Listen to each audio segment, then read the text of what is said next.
Okay, no, that I didn't want to keep it with them, that I actually wanted to live there. She said I cannot live there until she comes back. I have to wait for her to come back to Libya because she had a new child and she wanted to come home. I said okay. So throughout that month, that September, I kept having dreams that if I don't leave that place, I probably might not have my life again. The dream came like about 5 to 6 times, and then I just summoned courage to open up to the husband, to tell him that I think I'm very sick and I want to go take care of myself. This is about 1 year and 9 months now. From the day one up until now, I worked every day and slept nothing more than 3 to 4 hours, that I needed to take care of myself. And he understood with me because several times in between, I had fallen sick, like so bad that at some point it took drips to like resuscitate me back and all. And the man also knew that I was very, very hardworking. Like at the point, he would always tell the wife, stop beating this girl. Like you need to stop, even if you're beating every other person, but you see this one, stop beating her. And the next thing is, she will say, oh, okay, so now you're sleeping with my husband. My husband is fighting for you. This, that. I know you are hardworking, but you must be sleeping with my husband for him to be fighting me to stop beating you. And then she will intensify whatever thing she was doing. So, but I kept bearing them up. At that point, I made up my mind. So there's this Ghanaian guy who had already told me that whenever I'm ready, that he had an apartment he doesn't really stay in, that he goes to the village to work. Sometimes he doesn't come home 2-3 months, that he could give his space up for me to stay there, take care of myself. So when I did mention to him that I wanted to go and that I was sick, he did say okay, that I should call the wife and tell her, which I did. And then she was like, so I cannot wait for her to come back. I told her that no, I can't wait, that I'm very, very sick and I needed to go take care of myself. She said okay, I should hand over the account to the husband and I can leave, which I did. That was in October 2016. I did that in October 2016. In November, sorry, that was November 2016. I did that in November 2016. I had barely stayed a month in the new house where I was staying. I'd stayed a month and I was taking treatment, eating well and all that. And I heard she came back. She did actually call me to come and cook for her, but I refused going. And then on the 2nd of January in 2017, there was a massacre in the garage. The massacre was bloody. I think they were counting 300 bodies and they were still counting as at the time we got the news. The bombing and from where I was, it's not so far a distance, it's a bit far. We could hear the bombs, we could hear the gunshots. Part of the things we face like every day, you don't sleep, like gunshots. There are some bombs that you practically feel like the house is going to be uprooted from the ground. There was a day that we were running and a stray bullet passed by my side, brushed my leg. Like, I don't know how I escaped. I don't know how I escaped, but you know, it was just God that was just protecting me all through. And at that point in January, when that massacre happened, like 6 girls in that house actually died. And for me, I felt, oh, this is God just saving me. I guess this is what God was talking to me about when I kept seeing those dreams. And I made up my mind I was going to just go back home.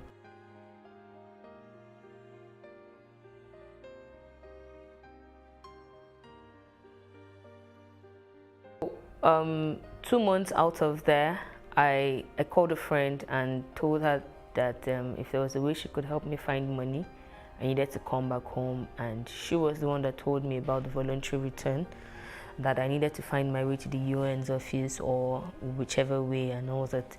So I remembered contacting the Nigerian embassy. So I did keep the number. So I then asked questions because I was now going to a church. I then asked questions and they said okay, that I needed to get to the IOM office. I had challenges locating them in the first place, but eventually I got to the IOM office, and then they gave me a date to come back to visit.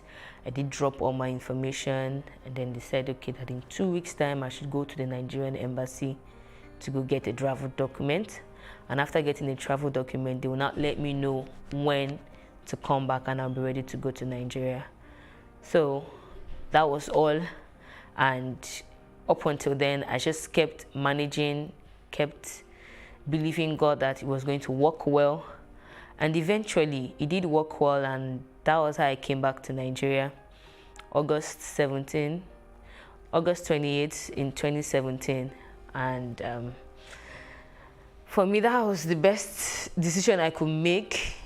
Though it was painful that I just went to suffer my life out for almost 3 years and no gain, nothing, and then I'm back, having to come back empty-handed. And up until today, both the travel agent, both the guy that introduced me to the travel agent and the lady, none of them has been found. And life hasn't been easy getting back to my feet. Like, I was in bad depression for like almost 2 years. It was really bad coming back to see that, okay, first of all, I have lost money, I have lost friends, I have lost business, and then having to resume my motherly duties almost immediately because children wouldn't hear, oh, I had a bad experience. And then having to reintegrate back into the community, it was really difficult. Like, it just took the grace of God, and it took my kind of strong personality to just keep resuscitating me, and I just kept believing that I'll definitely be who I really wanted to be. I didn't really need to think about the pain, but then the lesson can never be forgotten. The experience can never be forgotten.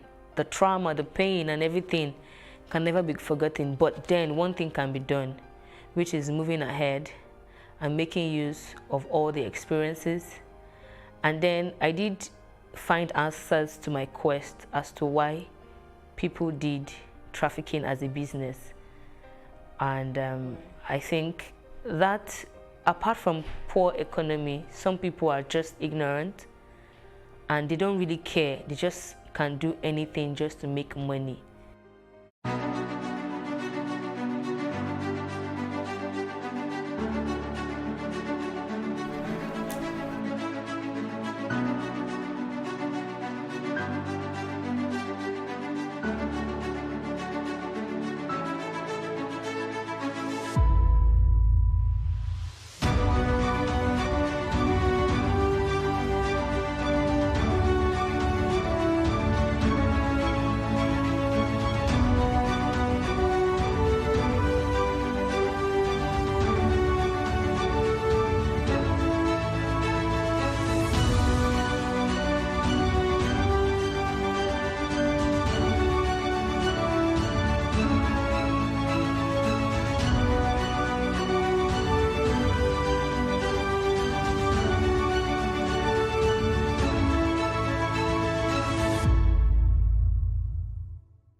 Everyone talks about getting their dream jobs, but what does it take to get that dream job?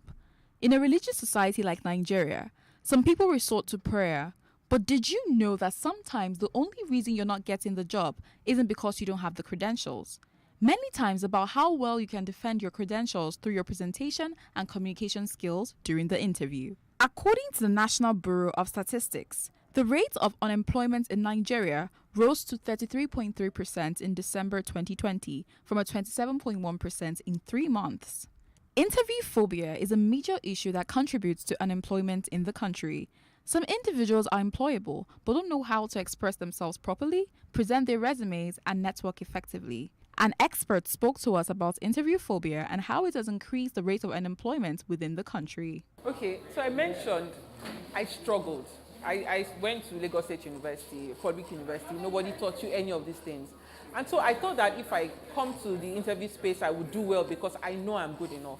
But coming in, it was difficult. I got plenty of rejections. And I made up my mind that if you can get past this thing, you would help other people who are also like you. And so sitting down in that space, I also see people like me, and I feel for them. According to Student Graduate Report, more than 50% of graduates in Nigeria disclose that communication skill is the least skill their academic education prepared them with. Like we have a compulsory NYSC every year. I believe the government or the educational sector should do something like, when they know somebody's in their final year, maybe they allow them go through a month or so, or they introduce a course and make it mandatory for them to be able to go out there and face the outside world when it comes to interviews, when it comes to networking and all of that. I've seen super amazing, intelligent people lost opportunities because they were not confident, and those who were not so smart but have built their confidence are able to get the job and get these networks and get these opportunities. Especially when you come from a Yoruba or Igbo family where you don't have to look at your dad in the eye. You get that kind of thing. So you have to learn to look at people in the eye when you talk to them. It makes them believe that you are not up to something. You're not hiding anything in your cupboard. We're going to school or having to attend different schools, all right? They just teach us, we only have syllabus on what they've been doing so far in past years, and there's no trend of bringing in new things. So the next time you complain about not getting a job, think about how well your CV is prepared. Assess your communication skills during the interview and think about how well you presented yourself.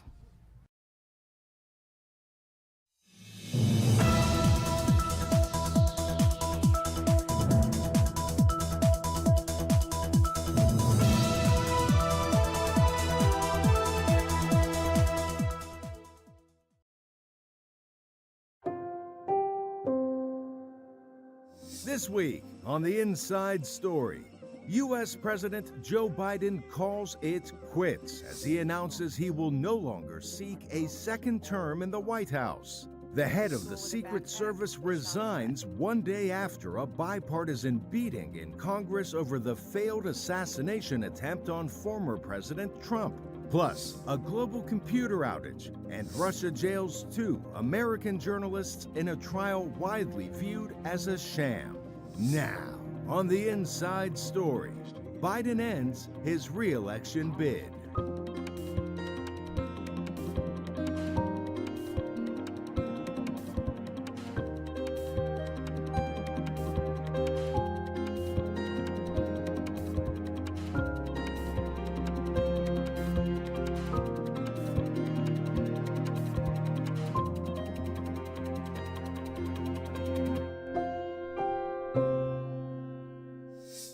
Hi, I'm VOA White House correspondent Anita Powell.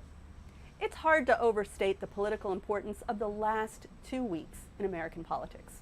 Donald Trump survived an assassination attempt on Saturday, July 13th. Less than 10 days later, President Joe Biden announced he would not run for re-election. Biden instead endorsed his vice president, Kamala Harris, to be the Democratic Party's candidate to face Trump in November. Biden discussed his decision and his hopes for the future of the party and the country in an address to the nation on Wednesday.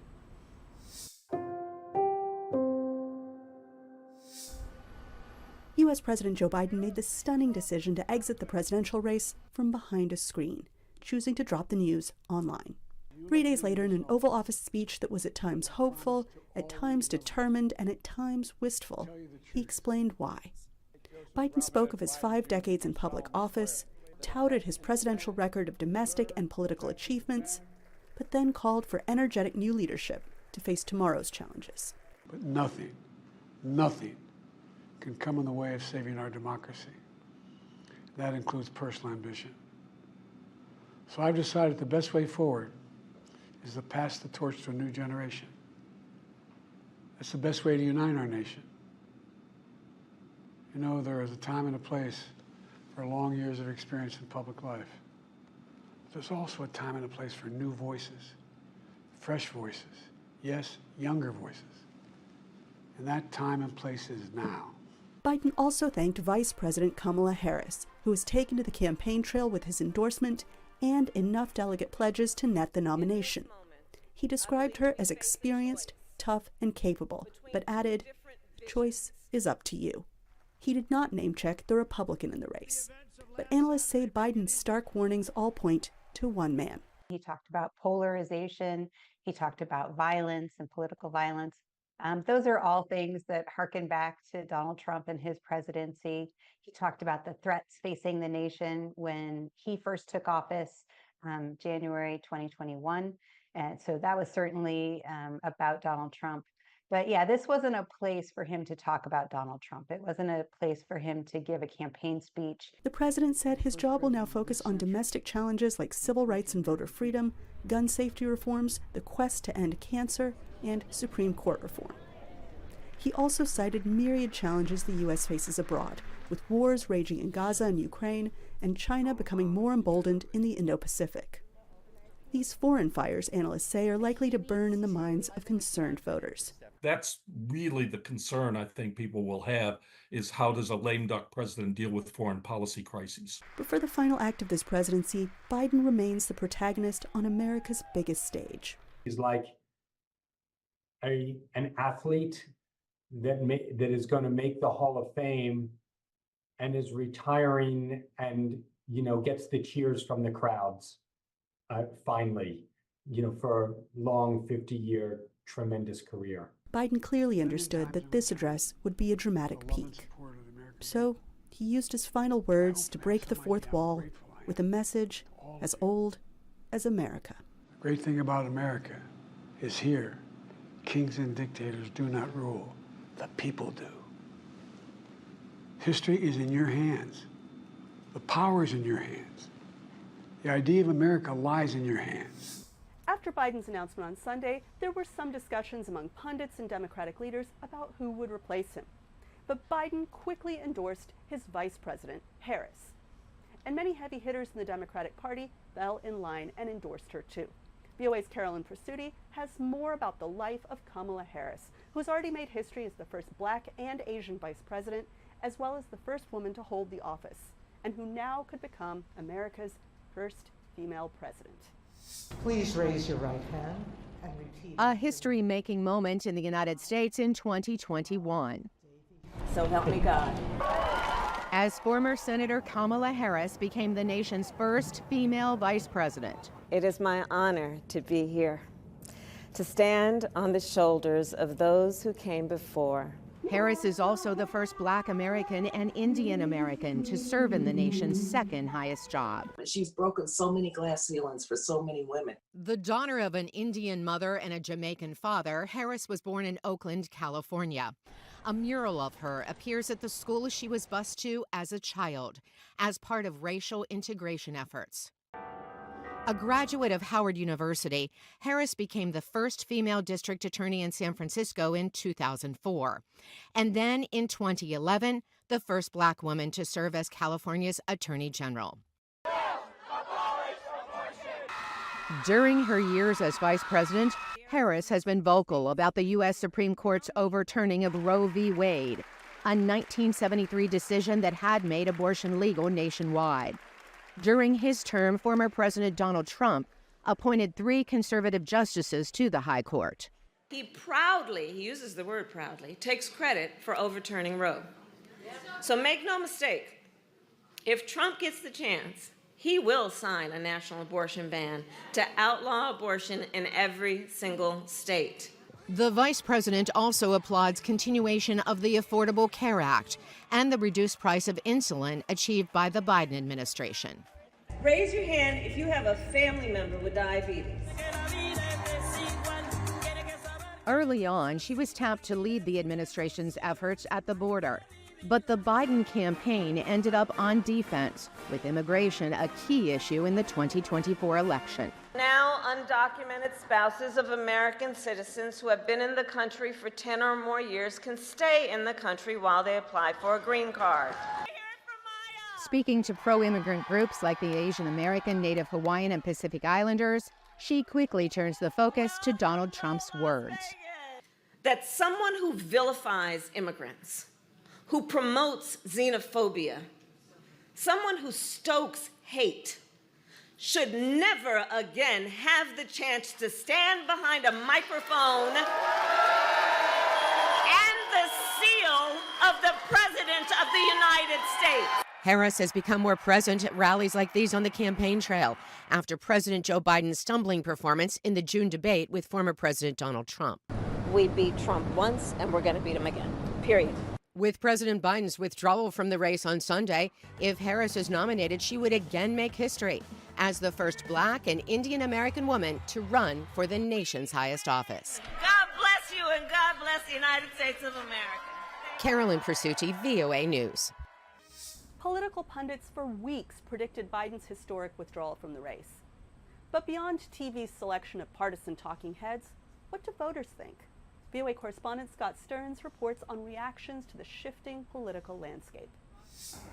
In Joe Biden's hometown of Scranton, Pennsylvania, voter Eric Boylan says Democrats had little choice but to push Biden out. I think he was a very good leader, but I do kind of also agree that his time has come and it's time to step aside and let somebody rise up within those ranks. Voter Christine Stoll says if Biden is unfit to be a candidate, he should step down as president.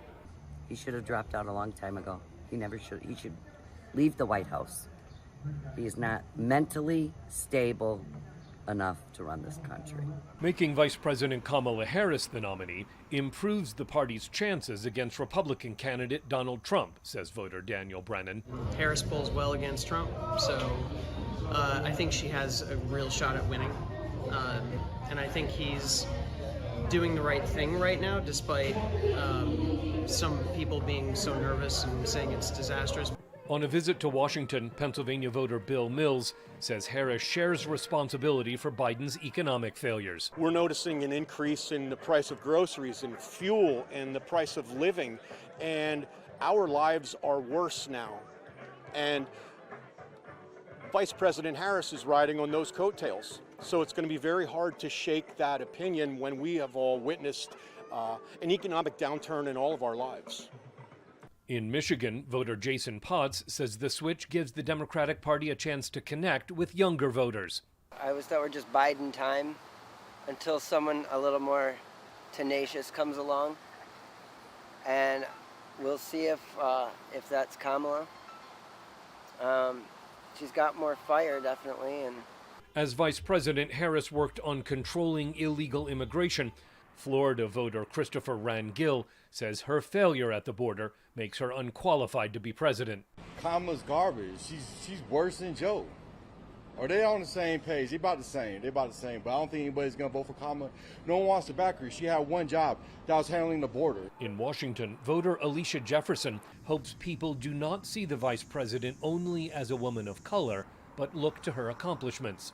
And I hope they can look past anything else and look at that. But the world we live in, that some people will and some won't. And I hope it's not enough people that stand away or use that as an obstacle for her to get in office. New Yorker Andrew Varshavsky says it will be tough for anyone to beat Trump. Even if Biden were to stay in the race, or whoever we have right now as a Democrat, that it's Trump's race to lose.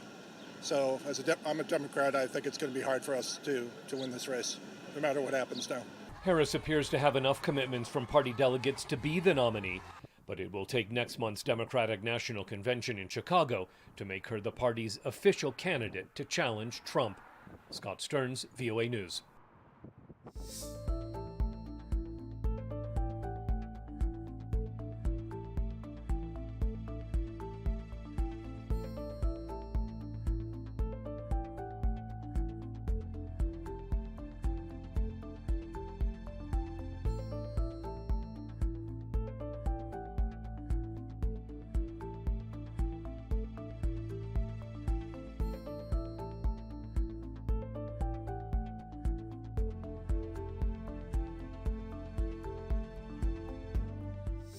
And on Wednesday in Washington, Israeli Prime Minister Benjamin Netanyahu addressed a joint meeting at the United States Congress. Presiding over the visit was Republican House Speaker Mike Johnson and Democratic Senator Ben Cardin from Maryland, stepping in for Vice President Harris as she worked the campaign trail. Cardin, an Orthodox Jew, has long been a staunch congressional ally of Israel, but his party's base seems to be shifting away from blind support, considering Israel's ongoing assault on Palestinian territories. And some lawmakers even skipped the event. For the first time since the October 7th Hamas attack that left 1,200 Israelis dead and some 240 hostages captured, Israeli Prime Minister Benjamin Netanyahu addressed U.S. lawmakers in person Wednesday. It's a clash between those who glorify death and those who sanctify life.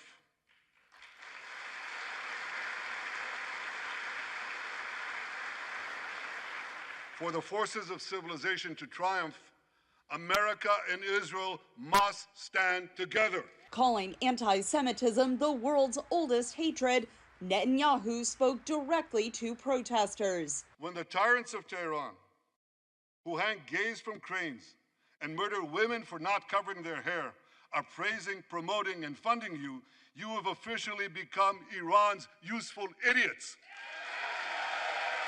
Gaza's health ministry, which does not distinguish civilians from combatants, says more than 39,000 Palestinians have died since the beginning of hostilities.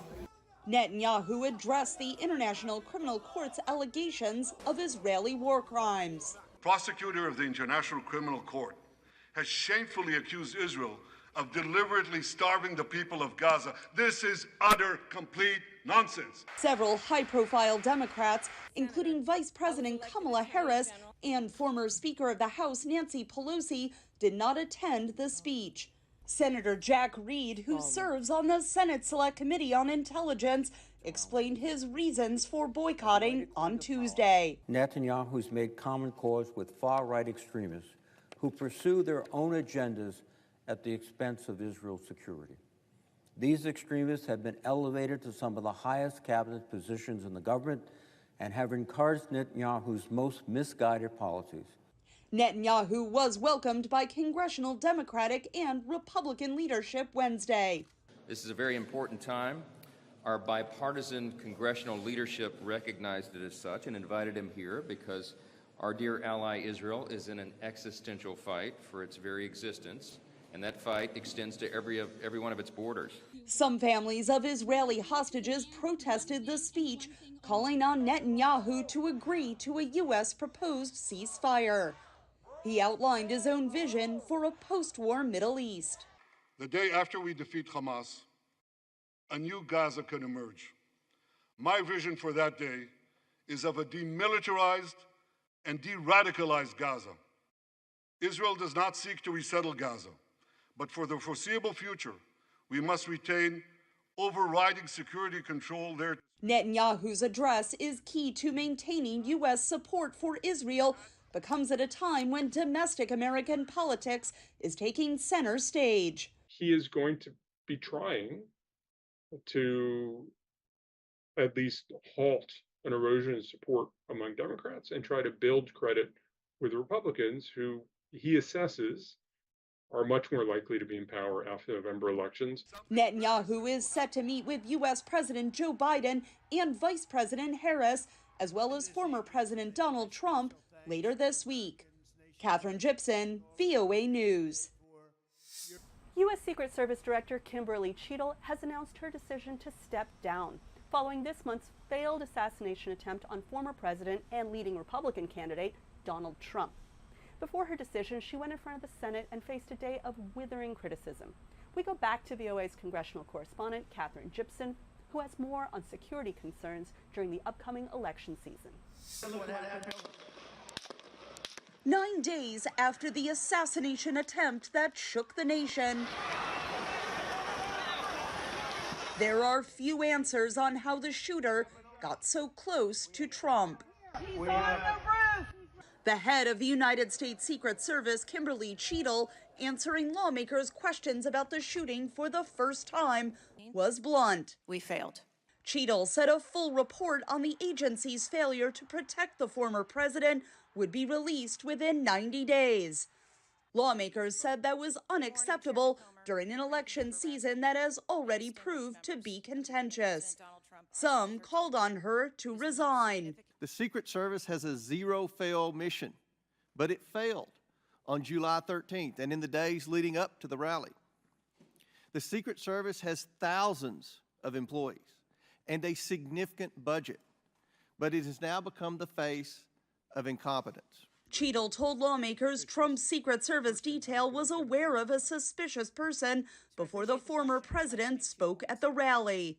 If the detail had been past information that there was a threat, the detail would never have brought the former president out onto stage. One analyst told VOA the early warnings about the shooter raised serious questions. Most definitely there was a failure here to neutralize the threat when it was immediately observed.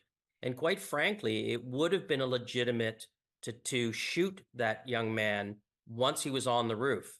It would have been a legitimate shooting, a legal shooting. So I don't know why there was hesitation. Congressional Democrats called for changes to gun laws in the United States, saying it was unfortunate that former President Trump is now one of many victims of gun violence. We almost lost a presidential candidate the other day.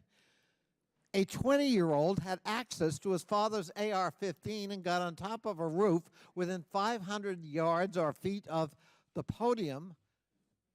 And I'm asking you, did the availability of that AR-15, which is replicated all across America, make your job harder or easier? And you're not willing to answer that question? The Federal Bureau of Investigation has still not determined a motive for the actions of Thomas Matthew Crooks, the suspected shooter. Catherine Gibson, VOA News. Experts say last week's global disruption of computer operating systems highlights the vulnerability of a digital world dependent on just a few providers for key computing services. At the center is cybersecurity firm CrowdStrike, a computer services firm that provides security to nearly 25% of the world's companies. A single glitchy line of code crashed any Windows-based machine that downloaded the update. The company caught the problem and issued a fix, but not before the bad code had affected millions of Windows users. A significant number of the millions of computers that crashed on Friday are back in operation, but not all of them. From hospitals to airports, banks, businesses, and even news outlets. To understand what happened, we spoke to computer expert Vahid Bejadan, an assistant professor of computer science at the University of New Haven. It appears that many of the organizations that were affected did not have the means or the strategy to test out the update as it was being rolled out.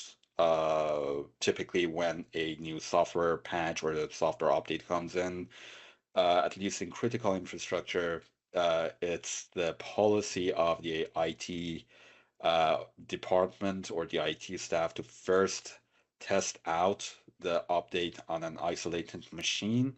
If everything goes according to the plan, they roll it out to other machines. If not, they contain the update to that one machine and wait for further updates or instructions from the vendor.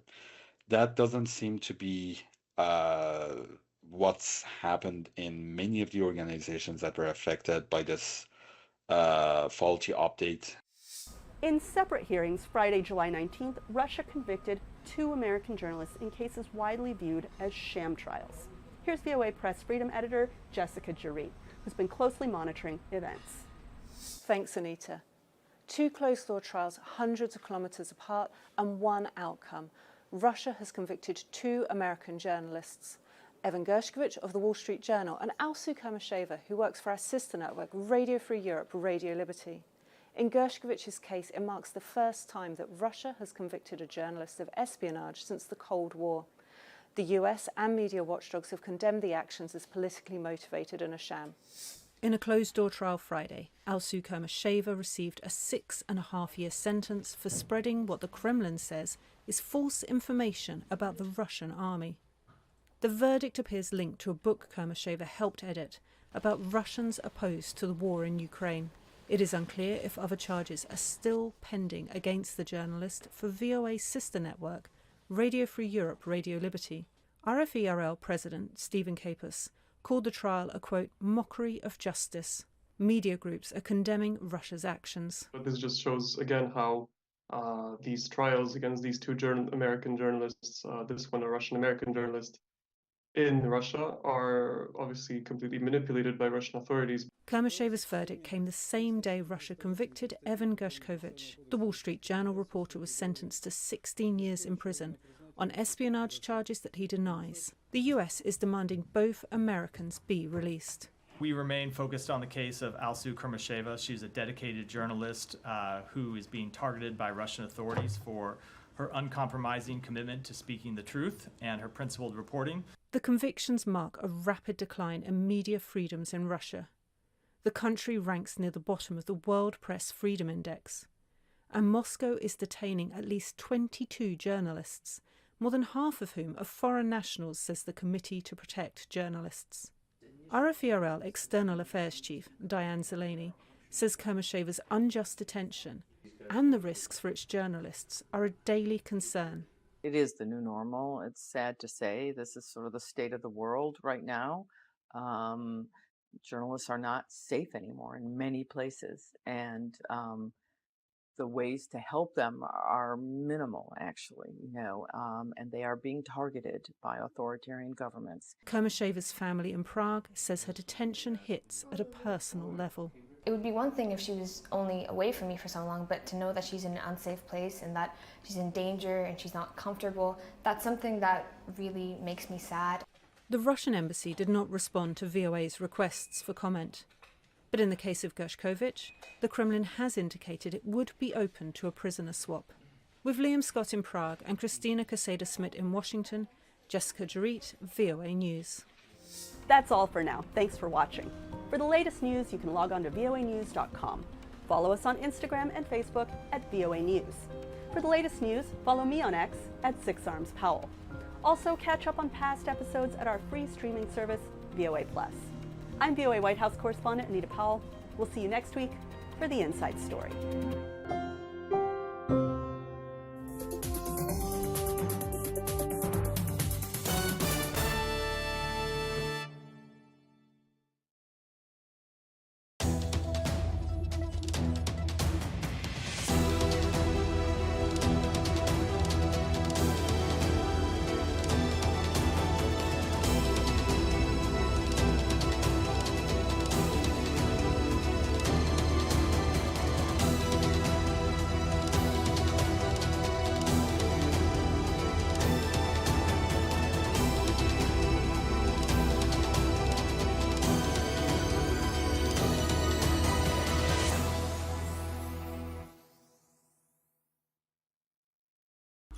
Ìmọ́tótó ló lè ṣẹ́gun àrùn gbogbo.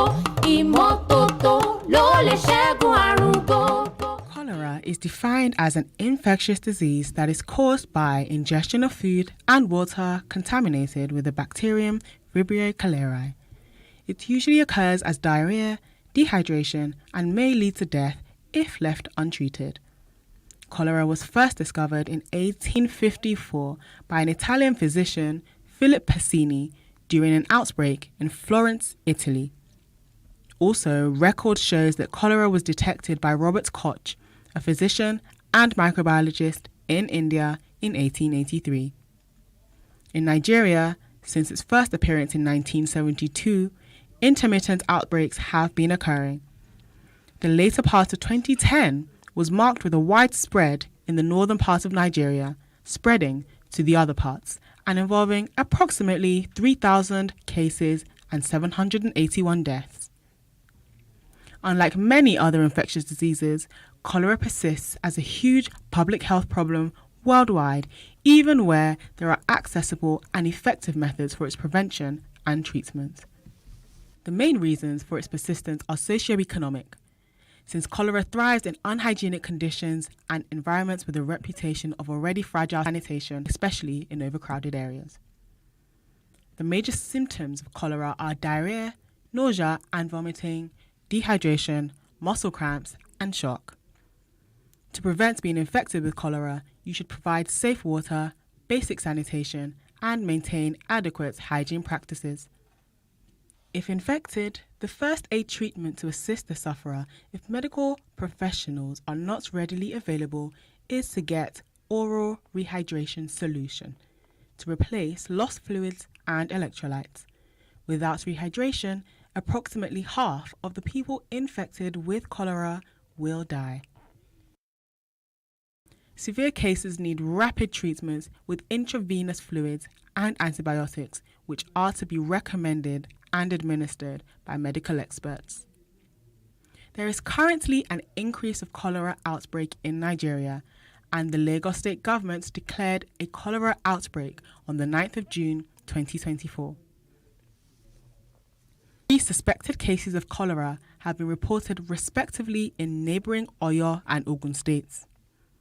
The Nigeria Center for Disease Control and Prevention, NCDC, reported that as of 11th of June 2024, 1,141 suspected cholera cases had been recorded across 30 states in Nigeria, including Bayelsa, Lagos, Abia, Cross River, Delta, and Imo, with some situated further north, Katsina, Nasarawa, and Zamfara states.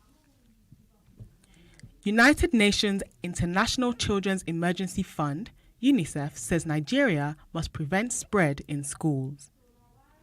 With the intervention of all relevant bodies, individuals also have a relevant role to play. Prevention is better and cheaper than cure. Here are a few prevention tips. Drink and use safe water. Flush or bury poop. Wash and peel raw fruits with clean hands. Also, cook food thoroughly. Thoroughly clean toilets and surfaces contaminated with poop. Remember, health is wealth. Stay safe.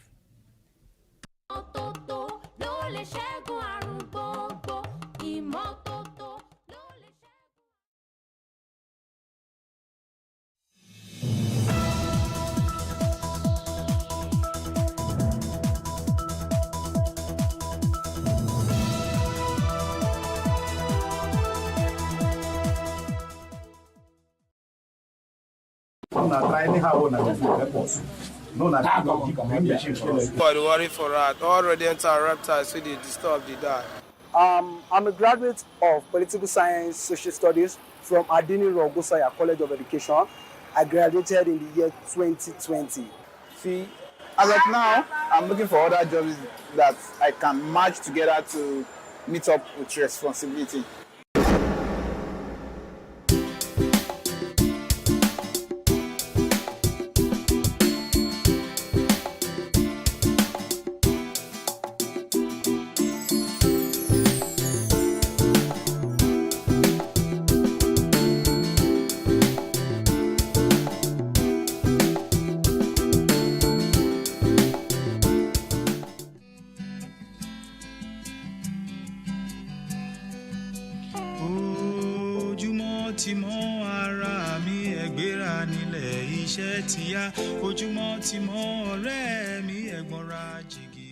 One time I remember trekking from Oriental Hotel to Eco Hotel, dropping my CVs at every place, dropping my CVs at different restaurants, different bars, different hotels, just hoping for something. Pius is a graduate of computer science, but he drives an Uber for a living in the city of Lagos.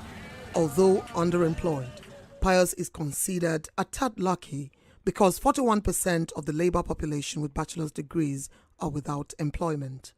I got several jobs. When I go for the interview, I'll pass it. They'll say I'm too young, they want an older chef. And then so things like that were very, very frustrating. They almost pushed me off the edge. I was almost at the brink of going to call my friends and be like, okay, let me learn this year with you. But I just decided to keep pushing.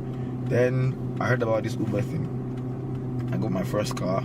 I was driving for somebody. I was supposed to be paying the person $25K a week. But sometimes when I walk, the car was having so much issues. If I make maybe 20, 30K in a day, the car, I'll end up spending like 27,000, 25,000 on fuel. So I couldn't keep up. I had to go for another car to another car before I finally found this one. And this one I'm driving to own the car and I'm almost done with it. Presently, 1 out of every 3 Nigerians that are able to work are unemployed, according to the National Bureau of Statistics. 23.2 million Nigerians are out of work. That is almost the entire population of Sierra Leone, Liberia, and Gambia combined. While Nigeria's youth population has increased much in the last 1.5 decades, the available economic opportunities are shrinking. Nigeria is facing an increasing youth bulge with over 123 million young citizens, but there are just not enough jobs for these youths. from 2015 to date. I found myself jobless now. Presently, I'm managing a job, electrical job, which I invested my money and went to go and acquire some skills, which is providing money for me now. Instead of me searching for a job, my father just advised me, instead of you working somewhere, killing yourself, you know what the country is now. Just go into this. And I thought of it, I started making research, then I started doing my father's business. And that was how I started selling ads. I sell ads here and there. Up to date, if I see a job, I will work, but if the pay is meaningful, because now they can't give me a job that will be earning like 45,000 or 50,000, because now through my electrical job I'm doing now, I earn more than the salary I think they will offer me now. The dire unemployment situation, which some believe is more severe than reported, has been made worse by the coronavirus pandemic, which has led to shutdown of businesses. The adverse effects of this rising unemployment rate in Nigeria are becoming enormous and far-reaching. Where there is unemployment, there is psychological desperation in itself, the sense of not having something to do. Then you also have the cogent economic consequence of not having money to spend because you're not working. This economic consequence then falls into a sociological consequence, which is a criminal side, because if people cannot fend for themselves, they either beg or steal or engage in any kind of disruptive criminal act. For these reasons, for these three reasons of psychology, sociology, and economic reasons, it is very important that we take the issue of unemployment very seriously. When you are not able to meet your basic needs, when you that were able to put food on your table, you're now struggling, you that you were able to give somebody 5,000 naira, you're the one that is now begging 5,000 naira, it affects your sense of worth. The unemployment problem is compounded for those living with disabilities who have to deal with extra hurdles, people like Christiana, who is a visually impaired business owner and tutor in Lagos. We have this misconception that when there is no sight, there is nothing you can do. But in my own case, it's not like that. But one of the problems that we have is like people never had that trust with people living that disability that they can deliver it. And at the same time, people look down on us, low esteem, and there is discrimination and stigmatization that you cannot deliver. The problem of exclusion is also gendered, as the numbers show. While the rate of unemployment is high, women are the worst hit. In stock terms, there are 30% more unemployed women than men. Women face barriers that men don't have to deal with. So the woman who's at home and who's caring for the children, or who's the natural carer, would we say that that person is employed or not? I would dare say that they are employed. Now, we may have as high as 10%. Like I said, I think it's more. We may have a lot more women not employed in the formal structure as we know it, either within the corporate world or perhaps down the line of entrepreneurship. And there are very many different reasons and factors for that. But the starting point usually has to do with, the girl-child education, as we know, based on our culture and based on the long-standing statistics that we have that show that the girl child is not as educated. We don't take the same opportunities for the girl child as we've taken for the boy child due to cultural nuances. Traditionally, we believe that we should, educate the boys and not the girls. So let's go further up the pipeline. You do have girls who on graduation start and compete as well as the boys in terms of their careers, in terms of paid employment, and we're seeing a lot more of them now in terms of entrepreneurship. However, what tends to happen over time is, again, they tend to drop out when it's time perhaps to have a family. So it's really down sometimes to the choices that are made. And what we must do to try and balance things out is make sure that the choices that are open to women are actually more. So what are those things making them drop out? What are, for example, the reasons why midway through your career, you have to make a choice to say, I need to focus on my home? What then can employers do to ensure that these women are given the opportunities? How can we expand the choices such that I can manage my home, manage my career, still look after my children? And sometimes it's very simple things like, do we have the facility for childcare?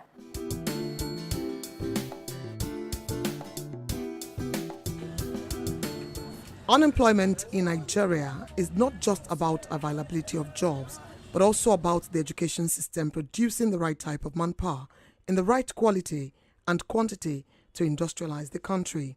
State actors and stakeholders say many Nigerian youths are not employable because their skills are largely divorced from labor requirements. I think, in my view, reviving our technical and vocational education and training systems, it's not optional. As a matter of fact, it's where we must go, pari passu, our other academic institutions like universities and co, such that you find that we have a lot more focus around disciplines, around trades, around disciplines, around specializations. We are in I'm in a room now, and I'm in your station, where journalism is a profession, right? But then there are also certain skill sets, whether it's graphics, whether it's creatives, that work very well with your industry. Now, not all of the skill sets that you need in this radio house require a university degree.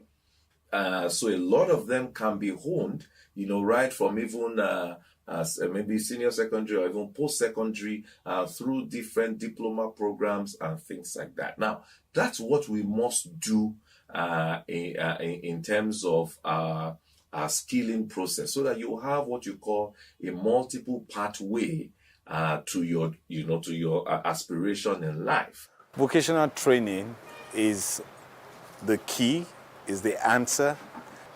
Germany, all industrialized nations, they all depend on these skills training. They have a robust, developed infrastructure for skills training. And so we cannot, no economy, no country can really move forward without having a developed structure, a developed ecosystem, a developed environment to train people, to send people for internship, or to train people, intern people, and eventually create employment for people. Because eventually it is those people who are trained, it is those people who have gone through internship, it is those people who have become employable who eventually becomes employers themselves. But where are these vocational schools? There are just about 123 government-approved vocational schools across Nigeria. Aside this, there is also a certain stereotype that discourages students from enrolling in such schools. The reason why some people don't like vocational work, depending on the area of specialization, you have to, when you want to work, you have to change your wares, and some don't like dirty work. Like me, I'm a plumber. People don't really know. Once I'm done in site and going home, people don't really believe that I'm a plumber, because maybe my stature or the way I look, so people don't really believe unless they see me while working on site. So unfortunately, the number of people who are applying, to learn skill and all of that is still very low in number. And I actually understand why it is low in number. When you operate in an environment that glorifies certificate over skill, when you operate in an environment where the skilled workers are not properly paid, when you operate in that environment where there is no glory in having skilled work, of course, the youth will not be interested in that. But when you operate in a society that celebrates certification without adequate work, and that do not pay people living wages for their skills, then of course there's going to be very low interest in that particular field of work. In the absence of white-collar jobs, many youths have turned to the informal sector, earning a living with small businesses and creating employment also. Presently, these small businesses account for 96% of businesses and 84% of employment in the country. Despite the significant contribution of SMEs to the Nigerian economy, the sector is still struggling with growth. For me, there are three things. The first one is infrastructure. Power, for example, access to markets. When you are an SME or a member of the informal sector, if you are producing something in small quantities, after you've paid your rent, you've bought your raw materials, you have your equipment, you of course have to supplement power because we don't have stable power in the country. So I think that's one of the major issues. Another issue is double tax or multiple taxation. A lot of businesses, there's no clarity on who they should be paying what taxes to. So for example, I once worked with one of the mobility startups in Lagos in the bike hailing space. And whilst we were, trying to speak with the LIRS, for example, about personal income tax or some basic tax from the drivers, we were obviously also having to deal with the unions, with their daily levies and all of that. So therefore, things like that will stifle businesses and informal sector players. Although the informal sector may be having an influx of educated youths as players, there is also the snag of these graduates being majorly unequipped for entrepreneurship. The world is moving from theoretical based learning to case-based learning, where you sit and you study case studies, you study practical lessons about scenarios, right, for business. I think it was Obasanjo, regime that tried to introduce entrepreneurship studies as one of the general GES courses or general studies courses. And, you look at the syllabus of that course, it's the same theoretical stuff, right?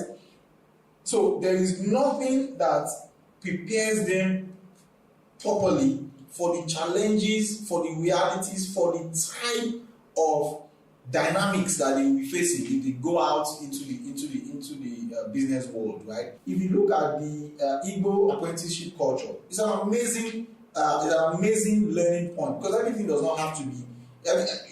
All your learning, your education doesn't have to come from the classroom, right? It does not always have to come from the classroom. So I think if government was serious enough, right, I would expect that the SMEDAN, for example, should have put in some type of structural support for the Igbo apprenticeship model, so that we can replicate those models across various societies.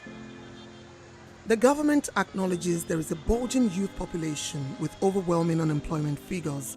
They, however, also insist they are addressing the problem. The government has been consciously and in a deliberate manner trying to address the issue of the youth bulge. It's not just about the numbers. It's also about what are the needs of the variegated strata of the youth population. First, education is key, because education is power. Education is the greatest weapon against poverty. So the government has committed so much into education. There's emphasis on technical and vocational education, on the skills that you have. Nigeria has not lacked special intervention programs. There are many of them. Yet, there are many unemployed youths, as these intervention programs have failed in dropping the increasing unemployment rates. Critics argue that these programs are unimpressive. For the intervention, or rather the interventions of the government, I'm going to score them high on intention, and I'm going to score them low on performance or on result. High on intention because the act of rolling out a lot of intervention schemes, like the NPower, You Win, and the various ones, including trader money, all to activate employment, shows that there are people thinking, there are people of good intention out there. But the method to which they've approached it and the results they're getting makes me score them low on it, because in 2021, it is not the role of government to be creating jobs for people or to be doling out money for individuals to grow their businesses. What the government needs to do are three, really, is to overall create an environment that allows employment to be created. Who create employment is businesses. So the government needs to create an environment that allows business to thrive and create employment, and thus doing, fight unemployment. Government will tell you, BOI, CBN, all of these guys, they'll tell you that we are providing interventions for MSMEs. So we have this 10 billion, we have this 100 billion for MSMEs. And then they will give you the guidelines. And then in the guidelines, you will see that they need you to register with CAC, they need you to have a bank account, they need you to have a business plan, they need you to have a financial statement. Look, that already by design excludes majority of those in the MSME space. To bridge its unemployment gap, experts say Nigeria will have to create 5 million jobs annually for the next 10 years. Is the Nigerian government ready to tackle this problem? If Nigeria is to turn its large youth population into an advantage, then Nigeria has to rapidly reduce the disastrously high rates of youth unemployment. You see, luckily and unluckily for us, we are an underdeveloped country. And most of what we have, what we need, we don't have enough of them. We don't have enough schools. We don't have enough hospitals. We don't have enough, almost anything. I can't think of anything that we have enough of. That problem of scarcity of assets should become the solution to our problem, in the sense that we should just sit down and try to create what we lack. To create what we lack, we need to think of what is needed. Why is it that we're not producing, and why is it that we're not consuming what we produce? Why is it that there is no urge to produce? Why are we having more pastors and politicians than manufacturers? If we want to boost Made in Nigeria, for example, I think we need to sit down and say, the first thing we need to do is perhaps create 5,000 production managers as a pilot scheme across the country, so that each one of them will go to different areas and specialize in one sort of production or the other. I repeat, I'm insisting on production, knowing fully well that where there is production, accountants will be needed, photographers will be needed, salespeople will be needed. The core of progress since the Industrial Revolution lies in production. They really need to go fast because boys are not smiling, and then it can lead to early bloodshed. Early bloodshed in the sense that there will be serious competition. Boys know they smile again. Boys are willing to get their hands on anything just for this bar. And the government, if they are this slow, they will not be able to withstand what will come.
Fundamentally, hustle culture is about work dominating your time in such an unnatural way that we have no time to live our lives.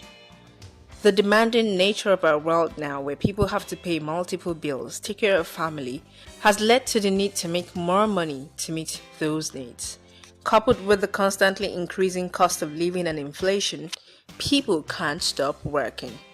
The weekends are no longer spent relaxing and spending time with family, but catching up on work that couldn't be completed during the week or doing other side hustles that can provide that extra money to cover some bills. Now, people log in long hours and take on side hustles for many reasons. Eloho, a 28-year-old woman, has to take on multiple jobs of being an editor by day, an English language tutor by night, and an invigilator on the weekends. The cost of living has really increased. Like, the inflation is at an all-time high. And salaries are not increasing that much. Even if they are, a friend of mine calculated it for me and said, even if you're earning like 100% more, now your expenses are not like 100% more. For example, I moved houses twice in the last 3 years, and now the rent I'm paying right now is like 200% of what I started with on this same salary. So I say my salary is for 3 different things. So like the day job is for living expenses. Electricity tariff has increased twice. There's water bill, there's light bill, there's so many things to consider. Then my 9th job is for skincare. Your skin starts caring when you take care of it. So and skincare is now more expensive, just keeps getting more expensive. So like things that make me happy, that's what one of my income streams goes to. Another is for rent. Specifically dedicated to paying rent. And you know, I'm also a firstborn, first daughter, first granddaughter, so there's black tax too. Oyidamola Abati is another young person who has found herself juggling many jobs and gigs. In terms of the juggling, it's not so hard anymore. People do it now, like especially now that the pandemic changed everything really. Before the pandemic, people used to ask me, how do you do it? But now, everybody has to learn how to do it. I have friends that are working 3 jobs, that are working 4 jobs. It's stressful, but you know, you have to survive somehow. So for me, when it comes to passions, things that don't have to do with money, I work maybe, I can say once a week or on weekends. I have my easel here, so I do my paintings.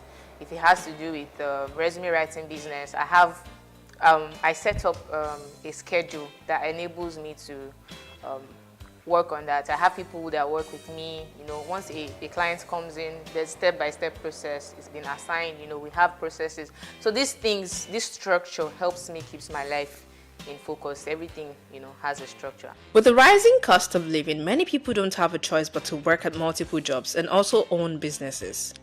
The economic realities and the proliferation of entrepreneurship has necessitated many into working multiple jobs and hustles to make ends meet. The average young Nigerian works at a job and does a small business on the side. With such little time to rest, it's no wonder burnout has cropped up in our vocabulary since 2020. Burnout is a condition that is classified as an occupational phenomenon by the World Health Organization resulting from workplace stress that has not been successfully managed. It is a state of physical, mental, and emotional exhaustion caused by excessive and prolonged stress. As the stress continues, you begin to lose interest and motivation that led you to take on certain roles in the first place. Last December was the first December in 8 years I did not fall sick. And December you have a little break. The first day of that break, that's when I fall sick. Because my body is used to like just going and going and going. And as soon as I stop, the body's like, you thought I forgot. So there's this. It's never, and what's part about my kind of sickness is that it's never something you can find. It's really just stress. So in December 2019, I traveled because I like to travel home every year. I went to Warri, and one Sunday, I just woke up and my body was hot. And so I was like, what's wrong with you? And I was like, no, I'm fine. I wasn't eating, and I'm a foodie, so if I'm not eating, it's really bad. So I wasn't eating, so many things were going on, but I was really just hot, and I was shaking. And then I said, no, I'm going to church. So I went to church, and before I knew it, I landed in a church clinic. And then my mom came and she was like, what's wrong with you? And I was like, Mommy, I'm tired. That was the only thing. Mommy, I'm tired. Doctor was like, there's nothing wrong with you, but your body is just hot and you look like you're about to faint. I was like, Mommy, I'm tired. So I lay my head on her shoulder. My doctor was like, you're actually very tired. And they just admitted me. So I was just lying there on the bed. I remember I was wearing a new dress based on it was December. And I keep saying, I tell people that my new dress was christened in the hospital. I was just lying on the bed, like IV in my arm, and I was just tired. I was like, I'm done. And I was like, for now, I'm just going to focus on my lecturing job. I know that even though it's a little, it can still pay some bills during the month. And I'm just going to manage for this period. So I took like a 3 to 6 month break. I said I wasn't doing anything else. So eventually, when I was ready again and I felt mentally up to it, I started applying for jobs again. While hustle culture glorifies overworking as a badge of honor, it often sets up an environment of fear, guilt, and shame, especially when you don't feel like running at the same pace as everyone around you, according to Nicole Kamak, a clinical psychologist and the CEO of Black Mental Wellness. To avoid burnout, here are some tips. Seek support. Make time or find time to rest. Burnout can be preempted by learning to take breaks in between work projects. Don't wait till you're tired and burn out before you take a deserving rest. Take note of the activities that re-energizes you and schedule them into your regular activity.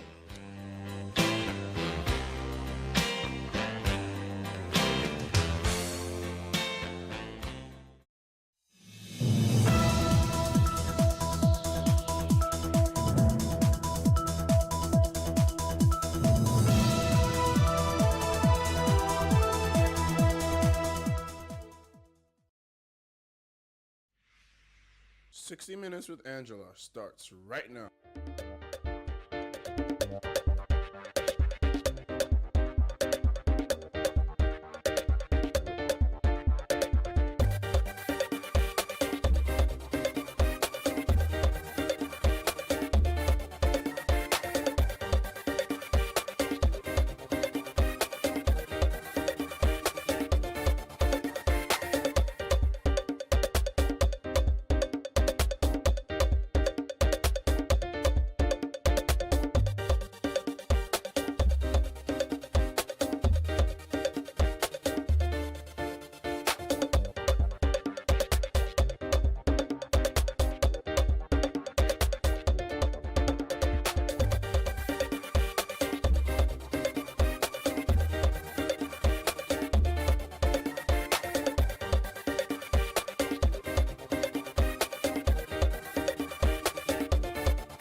So when you serve the President of the Federal Republic of Nigeria as his special advisor on media and publicity for 8 years, that's 2 unbroken terms, I suppose it makes all the sense to write memoirs.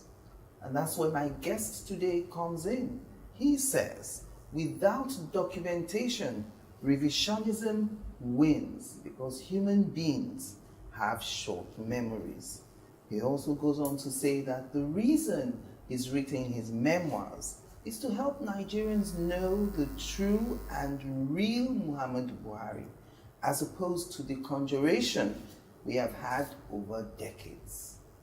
His book, Working with Buhari, Reflections of a Special Advisor from 2015 to 2023, was publicly presented on the 16th day of January 2024. And it was the first time the former president, Muhammadu Buhari, would make his way back to the Federal Capital Territory, Abuja, since he left office on the 29th of May, 2023. Well, Femi Adesina, the former special advisor to former President Muhammadu Buhari on media and publicity, joins me on the program today.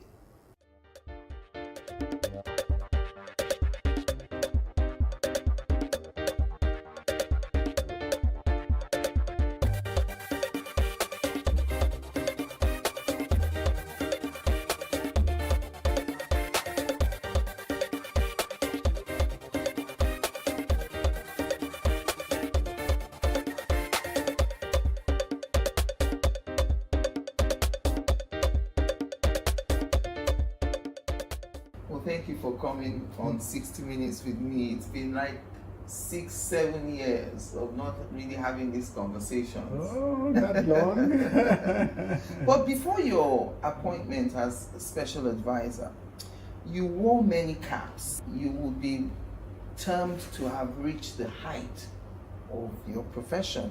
You were the managing director of the Sun newspaper. You were also the president of the Nigerian Guild of Editors. That's top, in the hierarchy of journalism in Nigeria. And in spite of your initial misgiving, when you got that call from President Muhammadu Buhari, you served 2 terms as special advisor. Correct me if I'm wrong, you must be the first special advisor to do 8 years with the president since our return to democracy in 1999. Yes, that would be correct. Okay. Now, you've spoken about a certain myth about President Muhammadu Buhari, a narrative that his political enemies had sold and fed to the Nigerian public. What is this myth? Over the years, you know that he first came as a military ruler. Yes. That's December 31, 1983 to August 27, 1985. And he ruled with an iron fist. That gave people the excuse to now say he was a dictator. When he came out in 2002 saying he had become a Democrat, they didn't believe him. Yes. They felt it could never happen. In fact, they felt he would be a worse dictator than he was as a military leader if he was ever elected. So there began systematic demarketing of the man Buhari.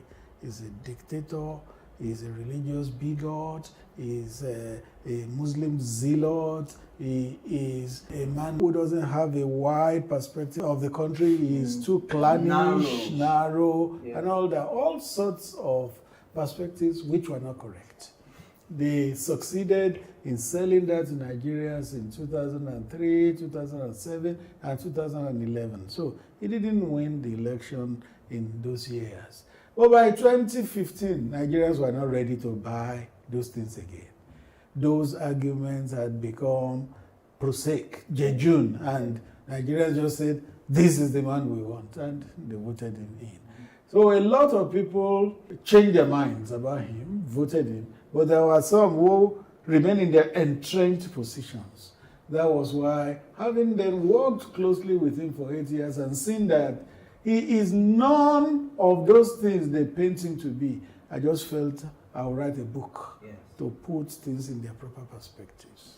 And the book was well received by him. I just wondered, when you showed him the manuscript, because I know after you left office, you disappeared for a few months to finish the book, and then you got back and you went straight to see him in Daura. What was his reaction to the book? Yeah, when I gave him the manuscript, the first thing he did was to go to the contents page. Yes. And when he looked at the titles of each chapter, some he will read and laugh, and then some he will just smile and nod. At the end of the day, he said, Nigerians will love to read this book.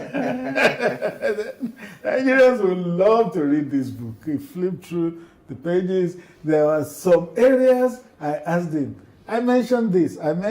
Should I remove it? He said, leave it. It's part of our history. Leave it there. Now that the book is out, I see them playing up all those in the media and trying to make mischief with it. I just laughed. They didn't know that even the former president had known and approved those parts to be Okay, so I was reading one of the comments on Twitter. Someone said in reaction to your book that, it looks like this Mr. Adeshino, he don't plan this book.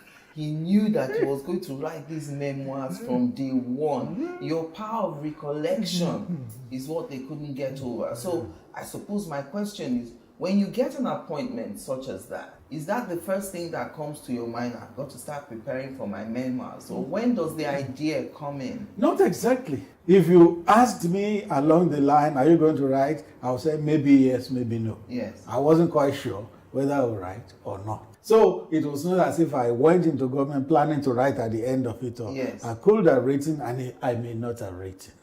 I just sometime when we finished, decided that, okay, I will write. So it was not as if I went into government planning to write this. Let me tell you an encounter between myself and the then General Buhari on phone. The first time he called me was the build-up towards the 2007 election. I had written an article about him in the Sun newspapers. The following day, my phone just rang. And he said, "This is Muhammadu Buhari." I said, "Which Buhari?" He started laughing, and I just started laughing. I said, "General!" And then we started talking. He said, "I read the article." He said, "You must have the memory of an elephant. All those things you wrote there, how did you remember them?" That was pre-2007. Okay. So most of the things in this book too, yes, some were jotted in the course of working in government, some were retained. Recalled. Yes, I retained and then recalled at the time I was writing. So one of the more controversial topics that you touch upon in your book is that of Nnamdi Kanu, who is, by the way, still detained, been detained since June 2021. You alluded to the fact that if Nnamdi Kanu was not extradited to Nigeria, he would have been eliminated. No. That was a twist of what I wrote. I read that twist, yes, which is not correct. What the president said when the high-level delegation from the southeast came to the president, pleading that he released Nnamdi Kanu to them, they pledged that he would be of good behavior. And the president said what they were asking him was very difficult. One, because it was already a judicial matter, and he never likes to interfere with the judiciary. Once something is before the courts, he wants the courts to adjudicate on it. And then secondly, he said to them, "You asked me to release him unconditionally." He said, it's like a boy who stood outside and began to throw stones into his own house. Yes. Then why should he be released unconditionally? He said, "We are a government. If we had wanted to kill Nnamdi Kanu, even abroad, we could have arranged it. Yeah. But we decided to bring him back home so that he can have his day in court and justify all the allegations he had leveled against the country." He said the country is a zoo. Let him say it before the court. Yes. So the president said, we did him a favor by bringing him home so that he can justify all the allegations he has leveled against Nigeria. There was no plan to assassinate him. And the president said, we could have if we wanted because we're a government. Said, but that didn't come into our thoughts at all. We preferred that he be brought home so that he could justify all the all what he had been saying. Yeah. One of the most interesting recollections for me in that is the Emilio Con episode. And the decision, as you put it, by the principal aides of former president to brief him when you were airborne. I think you were on a travel from with Spain. the president in Spain then. So you all decided that once you were airborne, you as his advisor would approach him so that, according to you guys, you didn't want him to get a varied and distorted version. Now, we all remember that speech of Emilio Con. What could a varied and distorted version look like that would be worse than the perception and implication that those words had already created, on that fateful day in Abeokuta? I'm trying to see why your team thought it was important to brief the president and why you thought it was possible for a varied and distorted version to be given to the president. Now, when something happens, look at the newspapers and the news media generally. They take it from different perspectives. Some on point, some off point. Look at stories that have been written from this book, for instance. A lot have been distorted. Yes. So that was why we felt the president was going to land in Nigeria. He would read the newspapers, and then we didn't want it to be a surprise to him when he saw all the headlines and the papers going in different directions. He will now be wondering what is the truth. Yes. That was why we held a meeting, that once we were airborne, I should approach him and brief him on all that had happened, which I did. What was his reaction? You know, he's a man of few words, very few words. He listened to me patiently, and that's one of his strong points. He listens. Anybody talking to him, he listens patiently. And after it, he said, Asiwaju said all that? I'm surprised. He's surprised. Asiwaju said all that? And then he said, thank you for coming to brief me. That was it. And that was it. And that was it. But later I learned that later when he got to Asiwaju met him. And I think... the iron things out. Yes, the iron things out. Because, you know, I'm thinking to many of us observers who were watching the events leading up to the election, that speech would be said to have been targeted at the former president. It looked like a resistance, you know. Of course, some of the current president's supporters have always thought that President Buhari was lukewarm at best to President Tinubu's ambition. And so in saying, Emilio Kong, it is my turn, you know, no one can stop me. No matter what you all throw at me, this is my turn. Especially, if you recall, he used the words Olule. He tried the first time, Olule. Tried the second time, Olule. So everyone thought there's only one person who's tried to be president 3 times. And it's President It was not Buhari. in doubt that he was talking about President Buhari. It was not in doubt. But then you see that immediately after that speech openly in Abeokuta, there was a press statement from Bayo Onanuga, who was a spokesman to the presidential campaign then, putting things in proper perspective. It's also in my book. You said lukewarm. Lukewarm is not the word I'll use. Neutral is the one I prefer. That if a sitting president is lukewarm towards you or doesn't want you, nothing will happen in your favor. Yes. The president was just neutral, and he allowed things to play out. And He wanted a level playing field. Which he ensured. With all the candidates. Okay, so till today, some of Asiwaju's supporters still have it in their minds that President Buhari didn't want Tinubu as his successor. They have a right to their opinion. But recall that even against the electoral law, when the president voted in Daura, he displayed his ballot, showing that he voted APC. So, how else will a man prove that he wanted somebody as his successor than that? Yes. Okay, but you know, there's no doubt that the APC seems to have many blocks, and that's understandable. The 4 parties came together to form that party. Did you, as the head of the Buhari media team, feel at some point that the campaign of Asiwaju was distancing itself from the achievements of the administration that you served?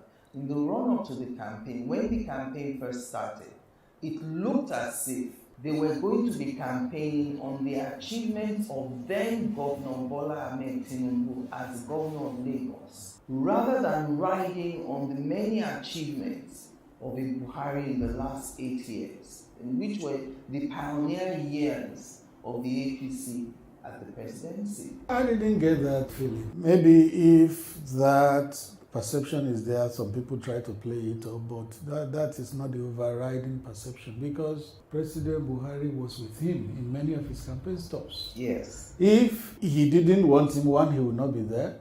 If not that the Buhari achievements could be played up, he would not be there. Remember, I think the campaign flagged off in Jos. Remember that everyone candidate Tinubu could not speak. It was just saying, Buhari, Buhari, Buhari, when he saw the overwhelming crowd. Without Buhari joining him in that campaign, I was in most of them, it wouldn't have been the same as what we saw. Yes. Because Buhari still, even after 8 years, he still had that cult-like following. Even today, when I go to Daura and he goes out, I go out with him, if you see how people still respond, oh, it's simply wonderful. So I don't have that impression that the Tinubu campaign wanted to distance itself from the achievements of President Buhari. And many times, President Tinubu has also said that Buhari was like their precursor. And when they met at this book launch, you heard what he said. In fact, people were surprised that the president turned up at your book launch. Everyone thought, we will see if Tinubu really turns up. He gave his word. And he did. Yes, because I sent him an invitation, and the feedback I got was that he said, oh, if you spend additional, I'll come. He is a good person. And since President Buhari is in town, I must be there as a sitting president. And he was true to his word. Well, we'll take a break now. Join us again after the break.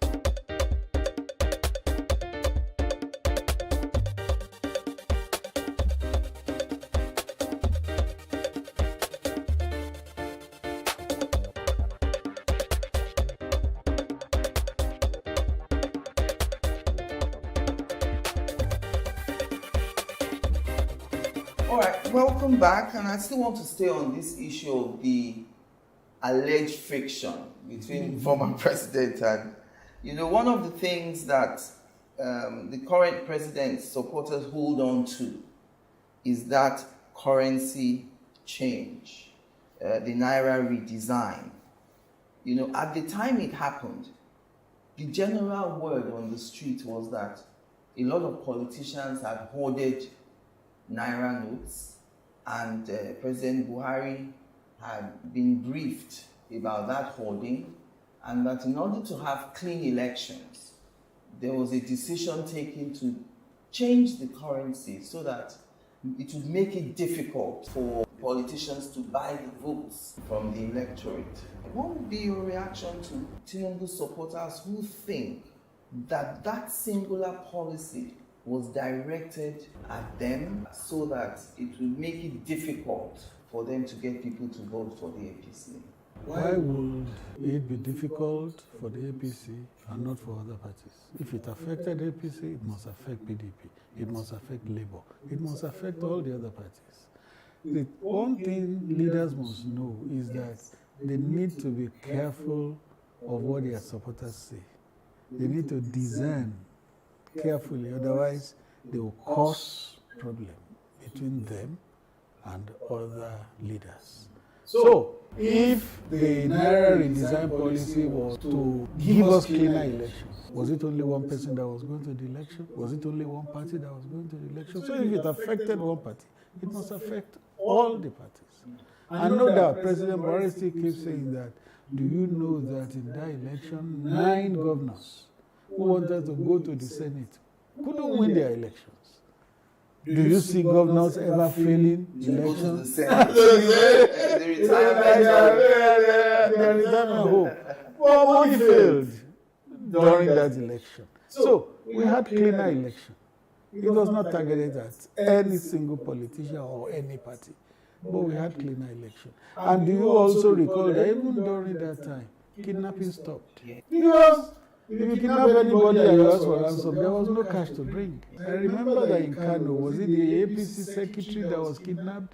Day 1, day 2, day 3? Nothing. Nobody answered their call, nobody brought a dime. When the captors were tired, they just slapped the man 3 times and pushed him out. Bad market. Because there was nobody answering them because there was no money to bring. Was the president fully briefed? Because there's still this brouhaha in the polity about whether or not the president was properly briefed, whether or not the then CBN governor had the capacity to push forward this policy. Were we prepared for that Naira redesign? Yes, I was privy to most of the things that happened as build-up to that redesign. How many times Godwin Emefiele came to meet with the president, meetings they held which I sat in and had to issue statements and all that. So I guess the policy was properly enunciated. Yeah. The actual implementation may not have been as seamless as it should be, but the enunciation was good, and the president was convinced that it was the way to go. Yeah. If you read this book, he spoke about it. Are any of you who are the members of the media team of Buhari surprised that sometimes when you read the papers or you listen to current members of this administration, it would seem that the government of Buhari is being vilified by members of the same party? I still remember the current National Security Advisor, Nuhu Ribadu, talking about how this administration inherited almost nothing in terms of kind of economy, and some of them saying things like, oh, the country was run aground for the last 8 years by President Muhammadu Buhari. I mean, the shocking thing for many people is that both Buhari and Tinubu are from the same party. And we're surprised that from the same party would come such harsh words about the former president. Well, I ascribe it to limited knowledge.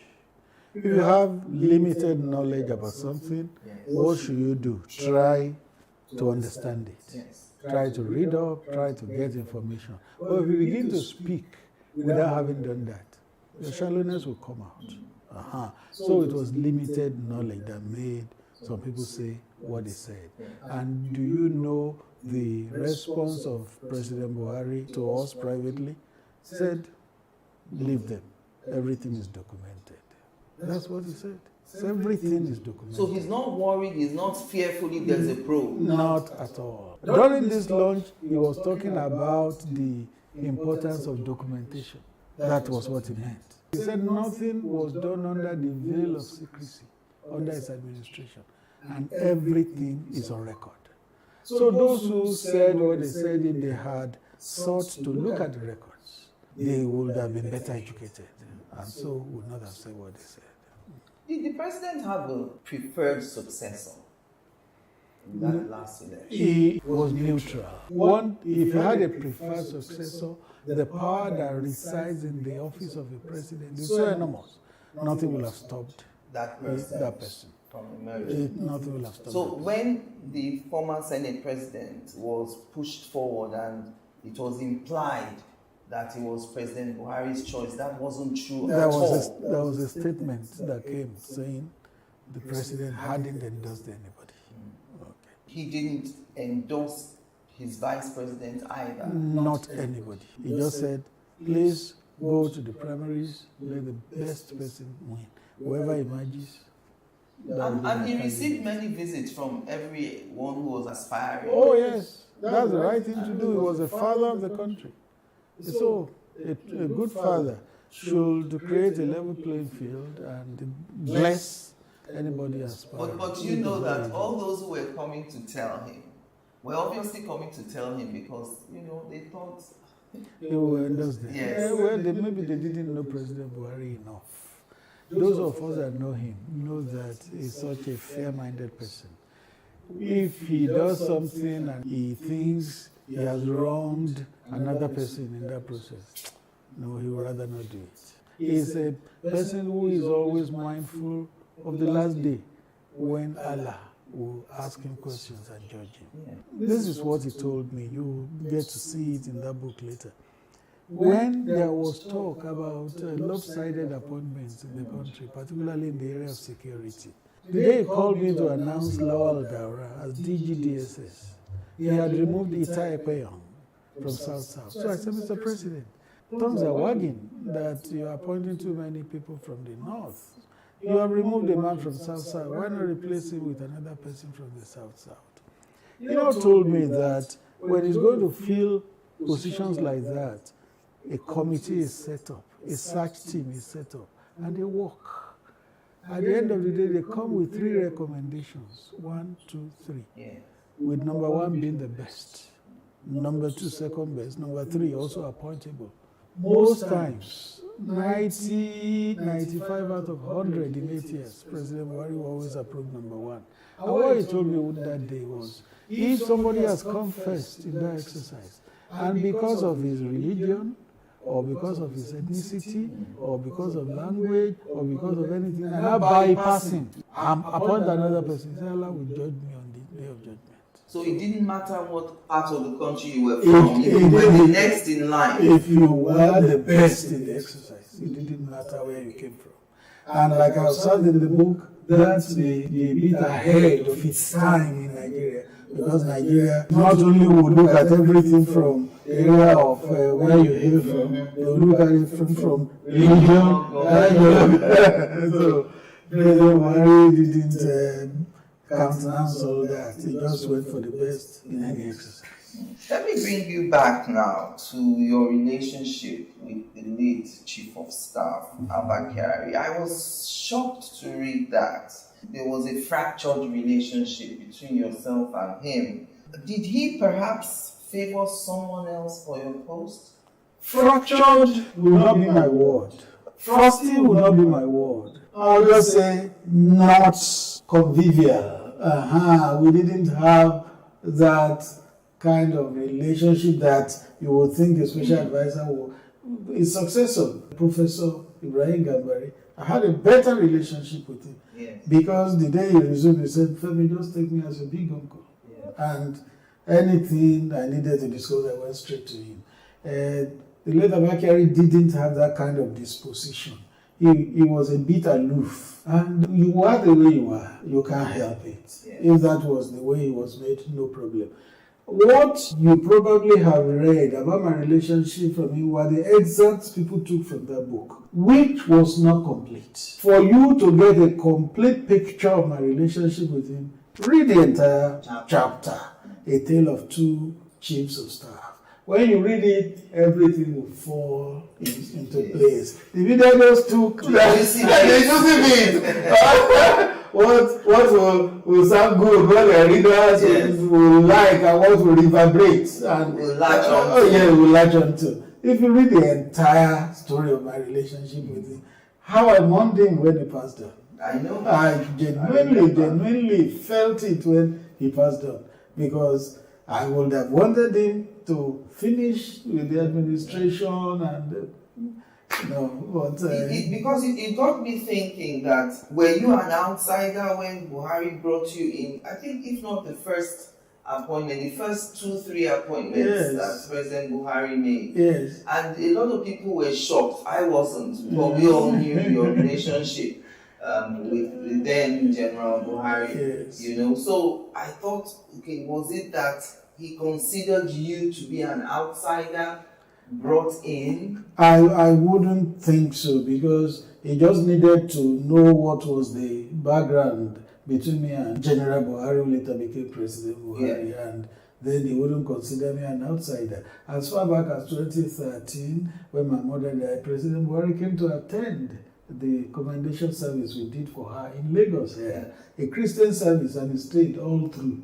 So I was still active in the media during the campaign, but I was giving support from the outside. And that was what I thought I would give even to the administration, support from outside. Yeah. But eventually when I was invited to come, it took me a while to decide to go. You will see that the very day I had to resign my appointment as Sun MD and President Guild of Editors, I began to cry, because I didn't want to leave uncertainty for uncertainty. I had never worked in government before. I didn't know how it would be, and but because it was President Buhari, that was why I went. You made a point that you never worked in government before. Is it that the opportunity never came?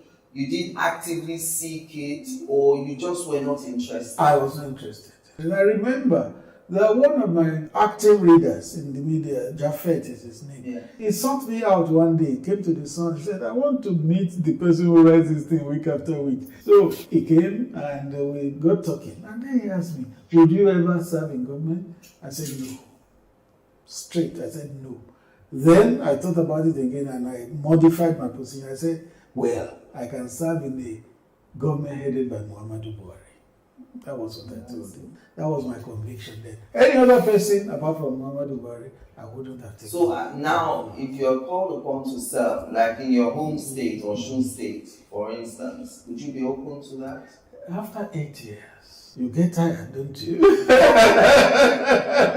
After 8 years, I felt I had done my bit. Out of 200 million Nigerians, yes. I had served for 8 years, more than my fair share. And you also call it a thankless job. Well, they call it so, but me, I wouldn't call it so. If you remember, if you read that book, you will see the encounter between me and the Sultan of Sokoto. He had known me before I took on the assignment. He called me Kuli Kuli after my email address. So, the very week I was appointed, he came to the villa, he saw me, he said, Kuli Kuli, this job you are come to do, it's a thankless job. He said, with your predecessors, it has been a thankless job. He said, but with you, it shall not be so. And I said, amen to it. So today, I don't see it as a thankless job. It was a tough job, no doubt, but not thankless. I remember when you were appointed and you coined that phrase, wailing wailers. You know, your strict loyalty to President Muhammadu Buhari. I've always wanted to know your reaction to critics who said that statement, wailing wailers, was unbecoming of a presidential spokesperson. There's a perspective. Perspectives are free. They had the right to it. But you know the truth about the wailing wailers was that it was directed at the PDP and Olisa Metu, their spokesman. Yes. In the first few months in office, you'll find that President Buhari could not do anything right. Anything he did, Olisa Metu will issue a statement. If it rained heavily, he will issue a statement. If it didn't rain at all, it was Buhari's fault. If he saw a wall gecko in his house, Buhari turned to that wall gecko. And all that. One day I now said, what is this? I now did a tweet that these people, they are forgetting that they have lost power. And they will be out of power for a long time. Wailing wailers. That was my tweet. Now, it was directed at Olisa Metu and his party. But anti-Buhari elements online say, oh, he's abusing us, he has called us wailing wailers. So they appropriated that tag to themselves. If they decided to appropriate it, I left them. They were welcome to take it.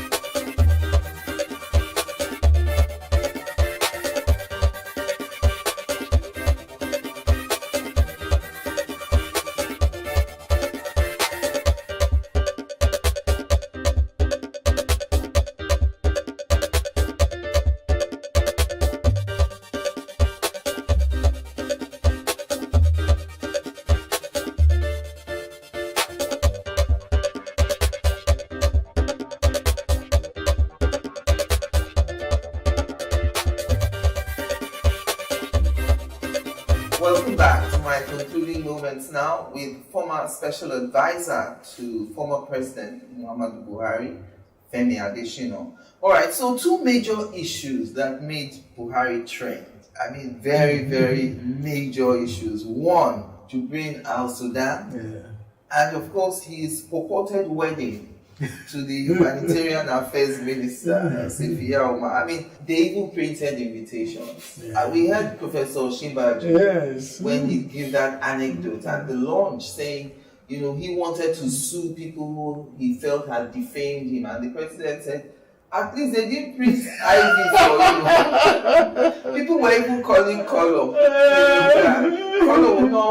So, I want to get a feeling of what happens in the villa when issues like this come up. Give us a real look into how the president reacts to those sort of stories in conversations with you. Because I know you've told me that he reads the papers voraciously and you brief him every morning on, you know, issues that you By think 10 a.m. he wants to see. he wants to know what is going on. So what was his reaction to that Jubril Al-Sudan first? Well, the Jubril of Sudan was foolishness. It was completely obtuse. He left the country in January on a medical trip. He came back in March, went again in April, and came back finally in August. August 19 to be precise. The day he arrived, I remember that the then Chief of Defense Staff, General Gabriel Olonishaki, was giving out his daughter in wedding. So I went to attend that wedding, and naturally I was in Agbada and cap. Before I left for church, I had got a message that he would be arriving that day, that I should inform Nigerians. So I issued a statement. From the church, we went to the reception. I left the reception about 3 o'clock. Yes. The president was to land at 4. And I didn't feel I should go back home to change before going to the airport. So I went to the airport. If you still recall the tape of that day, you will see that when he shook me, we were laughing. And what did he say when he shook my hand? He said, Adeshino, this is the best I've seen you dressed. So you made it complete today. Agbada, we clapped to him and we laughed. Now the question is, if he was Jubril, will he even recognize me? Will he know I'm Adeshino? Will he know how I normally dress? Yes. So that just knocked down the story of Jubril for me. Yes. Anybody that said it, I knew was being foolish. How do you think the man that was in the villa was another person and his wife would not know? He says I saw him every day. How did that story start, and how did it get entrenched to the point that people believed? And you know it came from Nnamdi Kanu. Right. Yes, he was the one that started it. That the Reed Wari is there. Yes, and you know that Nnamdi Kanu has a large following. Everything he says to some people is the gospel truth. So they received it, they believed it, but those of us that know. And you know, before the president himself left government, he responded to it. Yes. He said it was absolute foolishness, which I believe it is. Did he laugh about it? I mean, at some point it must have been funny to him. No, he just dismissed it. Okay. He just dismissed it. Just like one time there was this thing in the social media about his daughter getting married on a certain day at a certain venue. Yes. It was so widespread. And I went to his office and said, "Oh, so I see that a wedding is coming up in the family." He said, "Where did you get that?" I said, "Social media." He said, "Don't mind those nuisance." There was no wedding? No, not at that time. Yet, they had appointed a venue, named one of his daughters, and everything was false. The other funny one was his purported wedding and people turning up at the Central Mosque on Friday for prayers. And everyone assuming that the wedding was going to hold. And they all turned up. Even though they were not directly told by the president that I will be getting married. That shows you how fertile the imagination of some mischief makers can be. When the president was ill and he was in London, and after he had come round and he was recovering, I remember he placed a call to me one Saturday. And he said, "Adeshino, thank you for holding out against the mischief makers." He said, "I see everything you do. I watch." He knows that there are plenty of mischief makers in the country. That purported wedding was a product of mischief makers. Recall that the DSS arrested one man whom they paraded, who did a tape purporting that the president was going to marry the finance minister. Yes, Zainab. So that's just part of it. And then they say that of the humanitarian affairs minister too. Just concoction. Those were funny times. Did the former president have any regrets? I have attempted to answer this question before, and the media twisted it.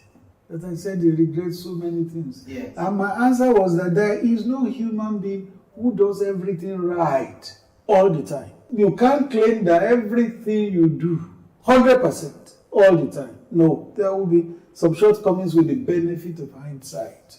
But regret is a very strong word. What I would say is that President Buhari did what he considered was good for Nigeria at any given time.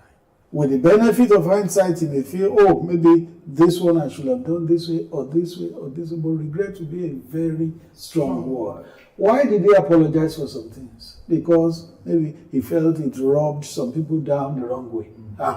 So, regret would not be the word, but he just felt maybe this could have been done better.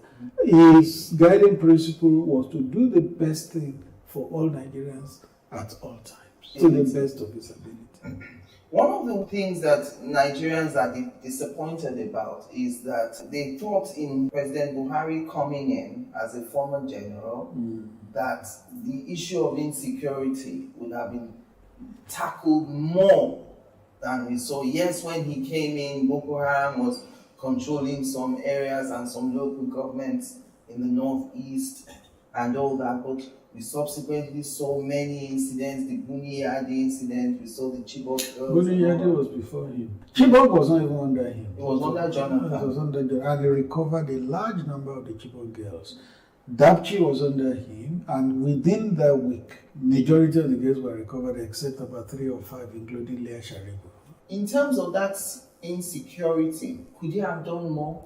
He did his best. What I'd like you to recall is that before Buhari came, every day in this country, bombs went off 5, 6, 7 places. Daily. In fact, we, our friends of Ruben Abati, used to even jest that Ruben already had a template for his statements on bombing. He just would change the time and the date. Because there could be 7 bomb blasts in one day. Yes. He would just fit in the venue and the time to differentiate it from the last one he issued. But by the time Buhari left, did you still hear bombs? No, you didn't hear bombs. Schools were being bombed, markets were being bombed, motor parks were being bombed, lives were lost in hundreds. He had made tremendous progress on the security front. It was not fully accomplished, yes, but a lot had been achieved. Those who live in the Northeast will say it better. I remember that in his last year in office, February of 2023, we went to Yobe. We were in the palace of the Emir, who told us that previous years nobody could stay in that palace. Everybody had evacuated, including himself, the Emir. He said they put $1 billion in that palace. Nobody but you were to go in there to say you want to take that money. Because Boko Haram was sitting there. But by that time, the emirs had returned to their palaces. Orientation camps for NYSC that had been shut down had resumed. Roads that were impassable had resumed. President Buhari did a lot in terms of combating insecurity. It was not fully accomplished, but that is why governance is a continuum. Yes. Wherever one government stops, another one continues. No government can do everything. I've never seen that government. Chapter 21 of your book, you talk about the official trips. Total trips made by President Buhari were 94, 19 trips in 2016, 2023 and 2021, 5 trips each. 2022 trips. I wondered why you only did 2 trips in 2020. 2020? Yes. No, it couldn't have been 2 trips. The only year that the trips were limited was 2017, the year when he had his medical challenge. Yes. And then 2020 was the COVID lockdown, that year too. Yes, that's why. Yes. That's why. You know, COVID came December 2019, 2020 was the year of lockdown. From January to August, September, there was nothing happening internationally. Even the UN General Assembly that we used to attend every September was done virtually. So the world was locked down. What do you say to critics who say, well, 94 trips in 8 years, but nothing to show for it? Well, it's a language they like, the critics. Nothing to show for it. They will see Second Niger Bridge, still nothing to show for it. They will see Lagos-Ibadan Expressway, nothing to show for it. They never see anything. They will see local Oweto Bridge, nothing to show for it. That's their language. What do you consider to be President Buhari's legacy projects? The projects that will stand him out in years to come? Infrastructure first. Do you know that Bonny never had a road? The Bodo-Bonny Bridge is on as we speak. In the first time in the history of Nigeria, Bonny will be linked by road, and history will have it that it was under President Buhari. Second Niger Bridge, President Buhari. Local Oweto Bridge that links North Central has cut travel time by about 3 hours. It was under President Buhari. Lagos-Ibadan Expressway, since it was made in 1978, had never been done all over again Now it is there. I remember reading a tweet by Dele Momodu, who is one of the Buhari critics. Yes. He said he left Oshogbo and he was surprised to find himself in Lagos in about 2 hours. That was the same journey that would take you 6 hours before Buhari. Because Lagos-Ibadan Expressway, you can do it in 1 hour. So those are things to remember President Buhari for. And then that's in the area of infrastructure. There are many others. But for me, one very important thing that Nigeria should never forget is that the economy was diversified. Our economy had been mainly monoproduct, oil. All governments before Buhari had paid lip service to diversifying the economy. They never got it done. But under Buhari, oil that used to account for about 90% of GDP began to account for just 9%. Because Agric had taken the large chunk, ICT had taken another large chunk. Oil, there was a year oil accounted for just 9% of the GDP. So, if Buhari hadn't come and placed emphasis on agriculture that way, you know what would have happened? Particularly during the lockdown, the whole world was shut down. If you wanted to import food, nobody would sell to you because they needed the food in their own countries too. And cash was not available. There was no movement. No movement. Move right Exactly. From Thailand, how will you move it? If he hadn't placed the emphasis on diversifying the economy through agriculture, how would Nigerians have survived? There would have been riots everywhere. In Venezuela, an oil-producing country like Nigeria, they were crossing the border to look for food because oil was the only thing they had.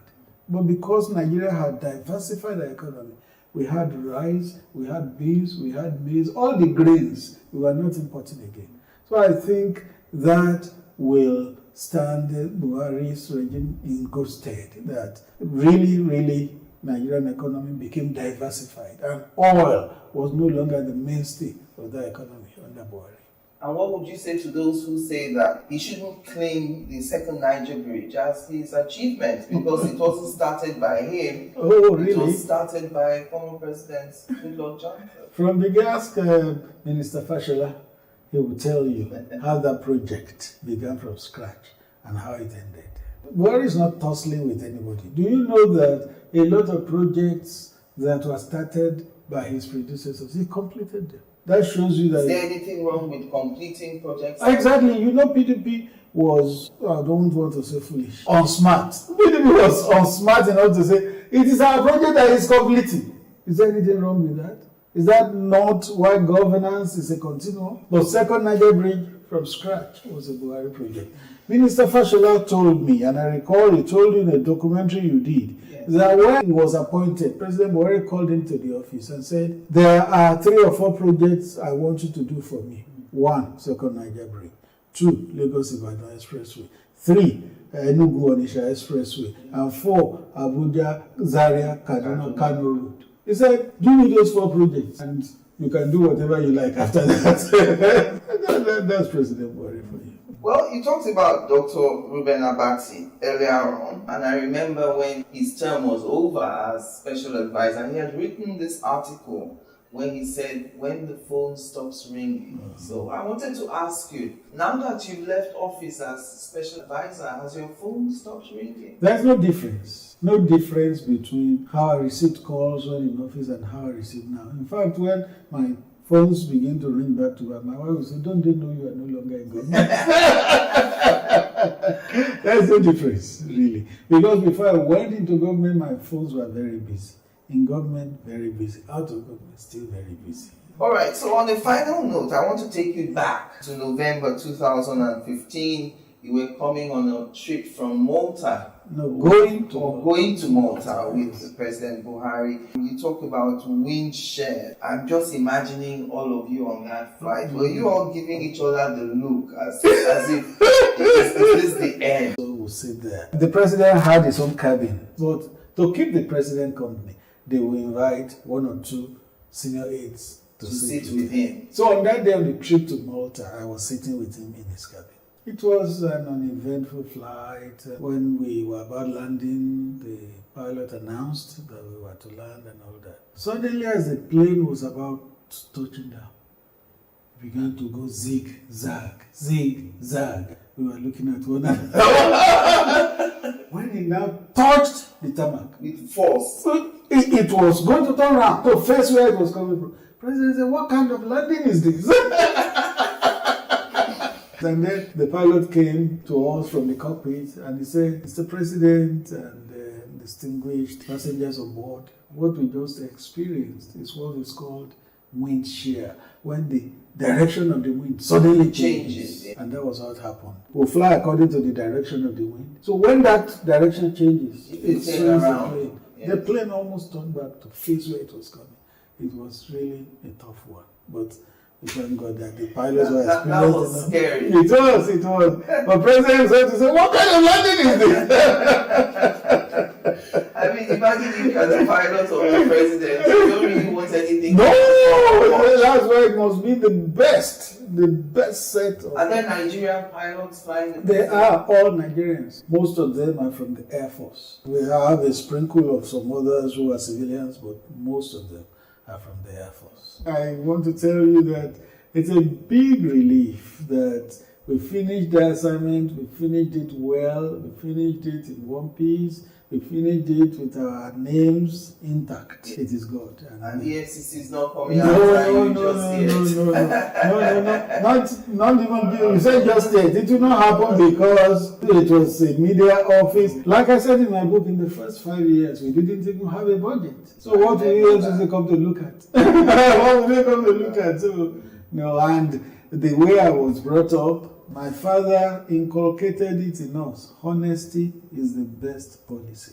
He got us to recite it as children. Honesty is the best policy. If there had been a budget of billions in my office, everything would be accounted for. That is the way I was brought up. Thank you very much, Mr. Adesina, for speaking with me today. Thank you for watching. Thank you. I'm Angela Ajetumobi.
Did you know that Akin Lewis graduated with a first-class degree in acting and directing? People don't know that I read drama. Actually, I have a master's degree, first class, in acting and directing. Did you know that Akin Lewis has been in the acting profession for 49 years? When we started acting, drama as it were, there was no money in it. Now, this is my 49th year. Yeah. There was no money in it. Did you know that Akin Lewis has been married twice? But you remarried? Oh, yes, I remarried. Okay. Yes. You know, I told you I'm stable now. Calm waters, sailing. Yeah, I remarried. And I have a beautiful daughter, in fact, now. What's her name? Oba. Did you know that Akin Lewis was almost killed during the inter-ethnic massacre preceding the Civil War? When the pogrom started, you know that thing that led to the Civil War? Yes. I was a lot lighter, and then I have this mark. Okay. And then, so I passed easily for an Igbo boy. Wow. And that's what they didn't bother to find out. They thought I was Igbo. you know that Akin Lewis is a polyglot, speaking 7 languages fluently? You speak so many languages. Which are which? Well, I speak Hausa. I speak French. Of course, English, Bulgarian, Yoruba, that's my mother tongue, and Creole. Which is, and Pidgin. It's a different form of Pidgin. Okay, Creole, that's... Yeah, from Sierra Leone.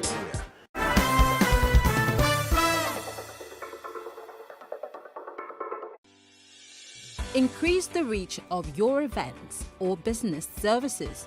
To advertise on Plus TV Africa, please call 0906 000 5719 or 0909 040 8408, or send an email to marketing@plustvafrica.com. Plus TV Africa. Big stories live here.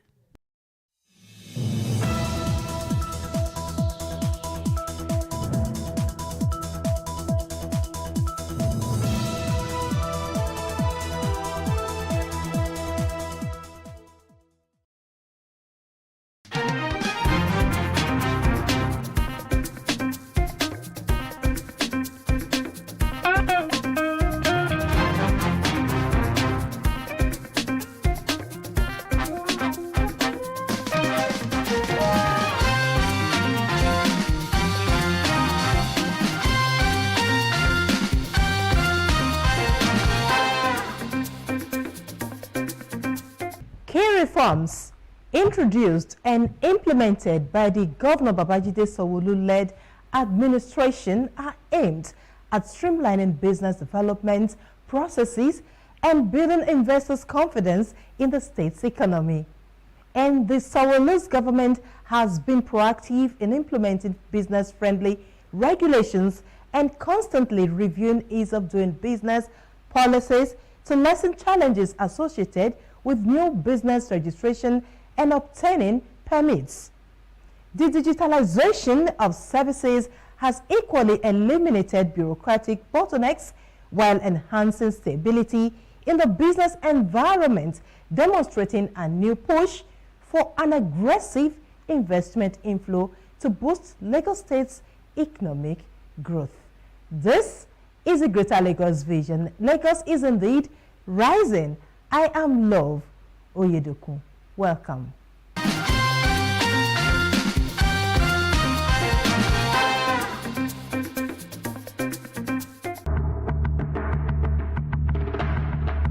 This is Lagos, the heartbeat of Nigeria. A city steeped in rich cultural heritage and now poised to become a global financial center. We're at a Lot Mayor's show, and it's an opportunity for us to just depict what Lagos is all about. And it's only at an event like this, competing with other bigger cities and other nations, that you can get to tell your story. So it's storytelling time for us. In a historic moment, Lagos made its inaugural appearance at the renowned Lord Mayor's show in London, a testament to its growing economic prominence. Lagos is a big mega city on its own right now. It's the largest city in Africa. It's the biggest economy that is a sub-national in Africa. But we want to make it one of the international financial centers in the world. All we're trying to do is to be able to let the world know that Lagos is indeed ready for bigger business. Lagos isn't just open for business. It's a gateway to the future, embracing innovation and welcoming investors from around the globe.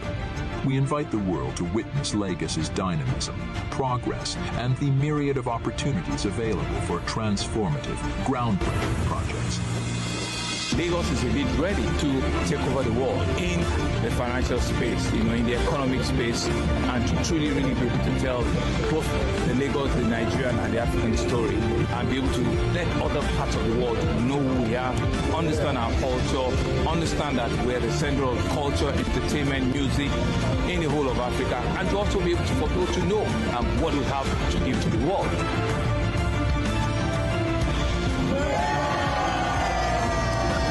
So the whole idea, right, is for us to be able to let the world, get them to know what is happening in Lagos. But GDP of Lagos is actually bigger than the GDP of Kenya, it's bigger than Ghana, it's bigger than Rwanda, and it's bigger than Senegal. As a little sub-national, it's very big in how it stands, in how it sits, and it's all of that conversation that we think a lot of people need to know what is happening in Lagos, you know, and how we can use the Lagos story, you know, to sort of like tell the African story.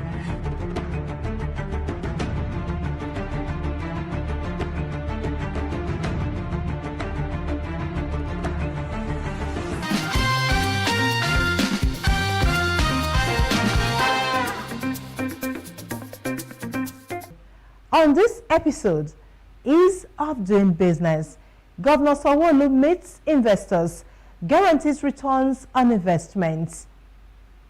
Unemployment, Governor Sanwo-Olu calls for collaboration with stakeholders to tackle trends. Health insurance plan, Sanwo-Olu launches Ilera Eco Standard Jara.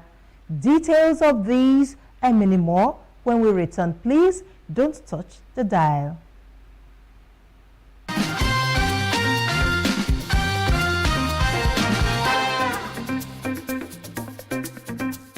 Lagos State Governor Babajide Sanwo-Olu has met with over 200 local and international investors at a pre-summit investors roundtable in anticipation of the 3rd African Social Impact Summit, ASIS 3.0. The event held in Victoria Island featured investment presentations, a question and answer session, interactive sessions, roundtable discussions, and deal rooms for prospective investors ready to sign memorandum of understanding and partnership agreements with the state government. Tagged Opportunity Made in Lagos, the event was aimed at highlighting investable projects in Lagos, particularly in health, arts, culture, creative economy, technology, agriculture, infrastructure, transportation, and telecommunications sector. The event brought together a diverse array of stakeholders, including investors, policymakers, trade organizations, financial executives, industry leaders, and business experts. Governor Babajide Sanwo-Olu told the forum that the state is projecting a positive economic outlook driven by its growing population and the development of sustainable infrastructure to spur growth. Anybody can do, you know, as a leader, is not to improve whatever, you know, environment he found himself in. So for us in Lagos, we've been a bit lucky. We've seen, you know, consistent growth in our leadership profile, and the minimum we can do here is to ensure that we take that growth into a level that is enviable, and so we are completely committed at ensuring that we do not reverse the trajectory of the consistent and continuous growth that we've seen in the state. In the last 5 years, like we've said, we've seen our GDP grow by almost 50%, you know, and so it is to make sure that we can continually, you know, encourage, even in very difficult times, you know, our investors to be able to have the conversations of de-risking, you know, what could be their issues, what could be their concerns, you know, and being able to give them that comfort, you know, and that enabling, you know, environment and assurance that whatever it is that they invest as a government will continue to play our own role and will ensure that, you know, the investments are not only secured, but they can also be guaranteed of some, you know, minimum return that would encourage and ensure that they stay around us. And doing this for us is not anything out of this. It's the minimum that we'll expect, you know, that we should be guided with, or we should be gauged, you know, about, and we will continue to do that. We know that Mr. President, he's equally committed. We can tell you that, you know, clearly. He's equally committed, and we know is for us to encourage him, is for us to work with him, and realize the countrywide, global growth strategy, that he had set for us, and that's what we're doing here, and that's what we're about. The managing director of Sterling Bank, Abubakar Suleiman, said the summit meeting aimed to boost investor confidence in local markets and foster a business climate of greater trust. The most critical thing for investing is that you have to be able to forecast what the future would look like. The moment you are no longer able to determine what the immediate future will look like, let alone the distant future, you are not going to invest. And that comes from, one, policies, right? You've got to have policy environment where there's predictability, there's clarity. And I think Lagos has done a pretty decent job of providing this policy environment. The other thing that then comes with that is, even if there's policy, will it be consistently applied? Would it be applied to every investor in the same way? Again, very important that you can estimate that the policy affects everyone in the same way. But ultimately, it comes down to there has to be a level of respect between government and the investor community. Because in the absence of respect, the communication that would lead to the building of trust will not exist. So I like that Lagos State continues to convene, continues to come in for events like the Africa Social Impact Summit, and of course bring in all the critical stakeholders, their commissioners, the head of agencies, and we have brought in the investors leading to this conversation. So yes, without respect, there is no trust. Without trust, there is no investment. What I'm taking home is the fact that you can trust Lagos for continuity. So if you're investing in Lagos, there's a continuity plan. So in a lot of climes you invest, and much later when the particular government is over and done, policy somersault, there's no continuity. But if you're investing in Lagos, you're convinced that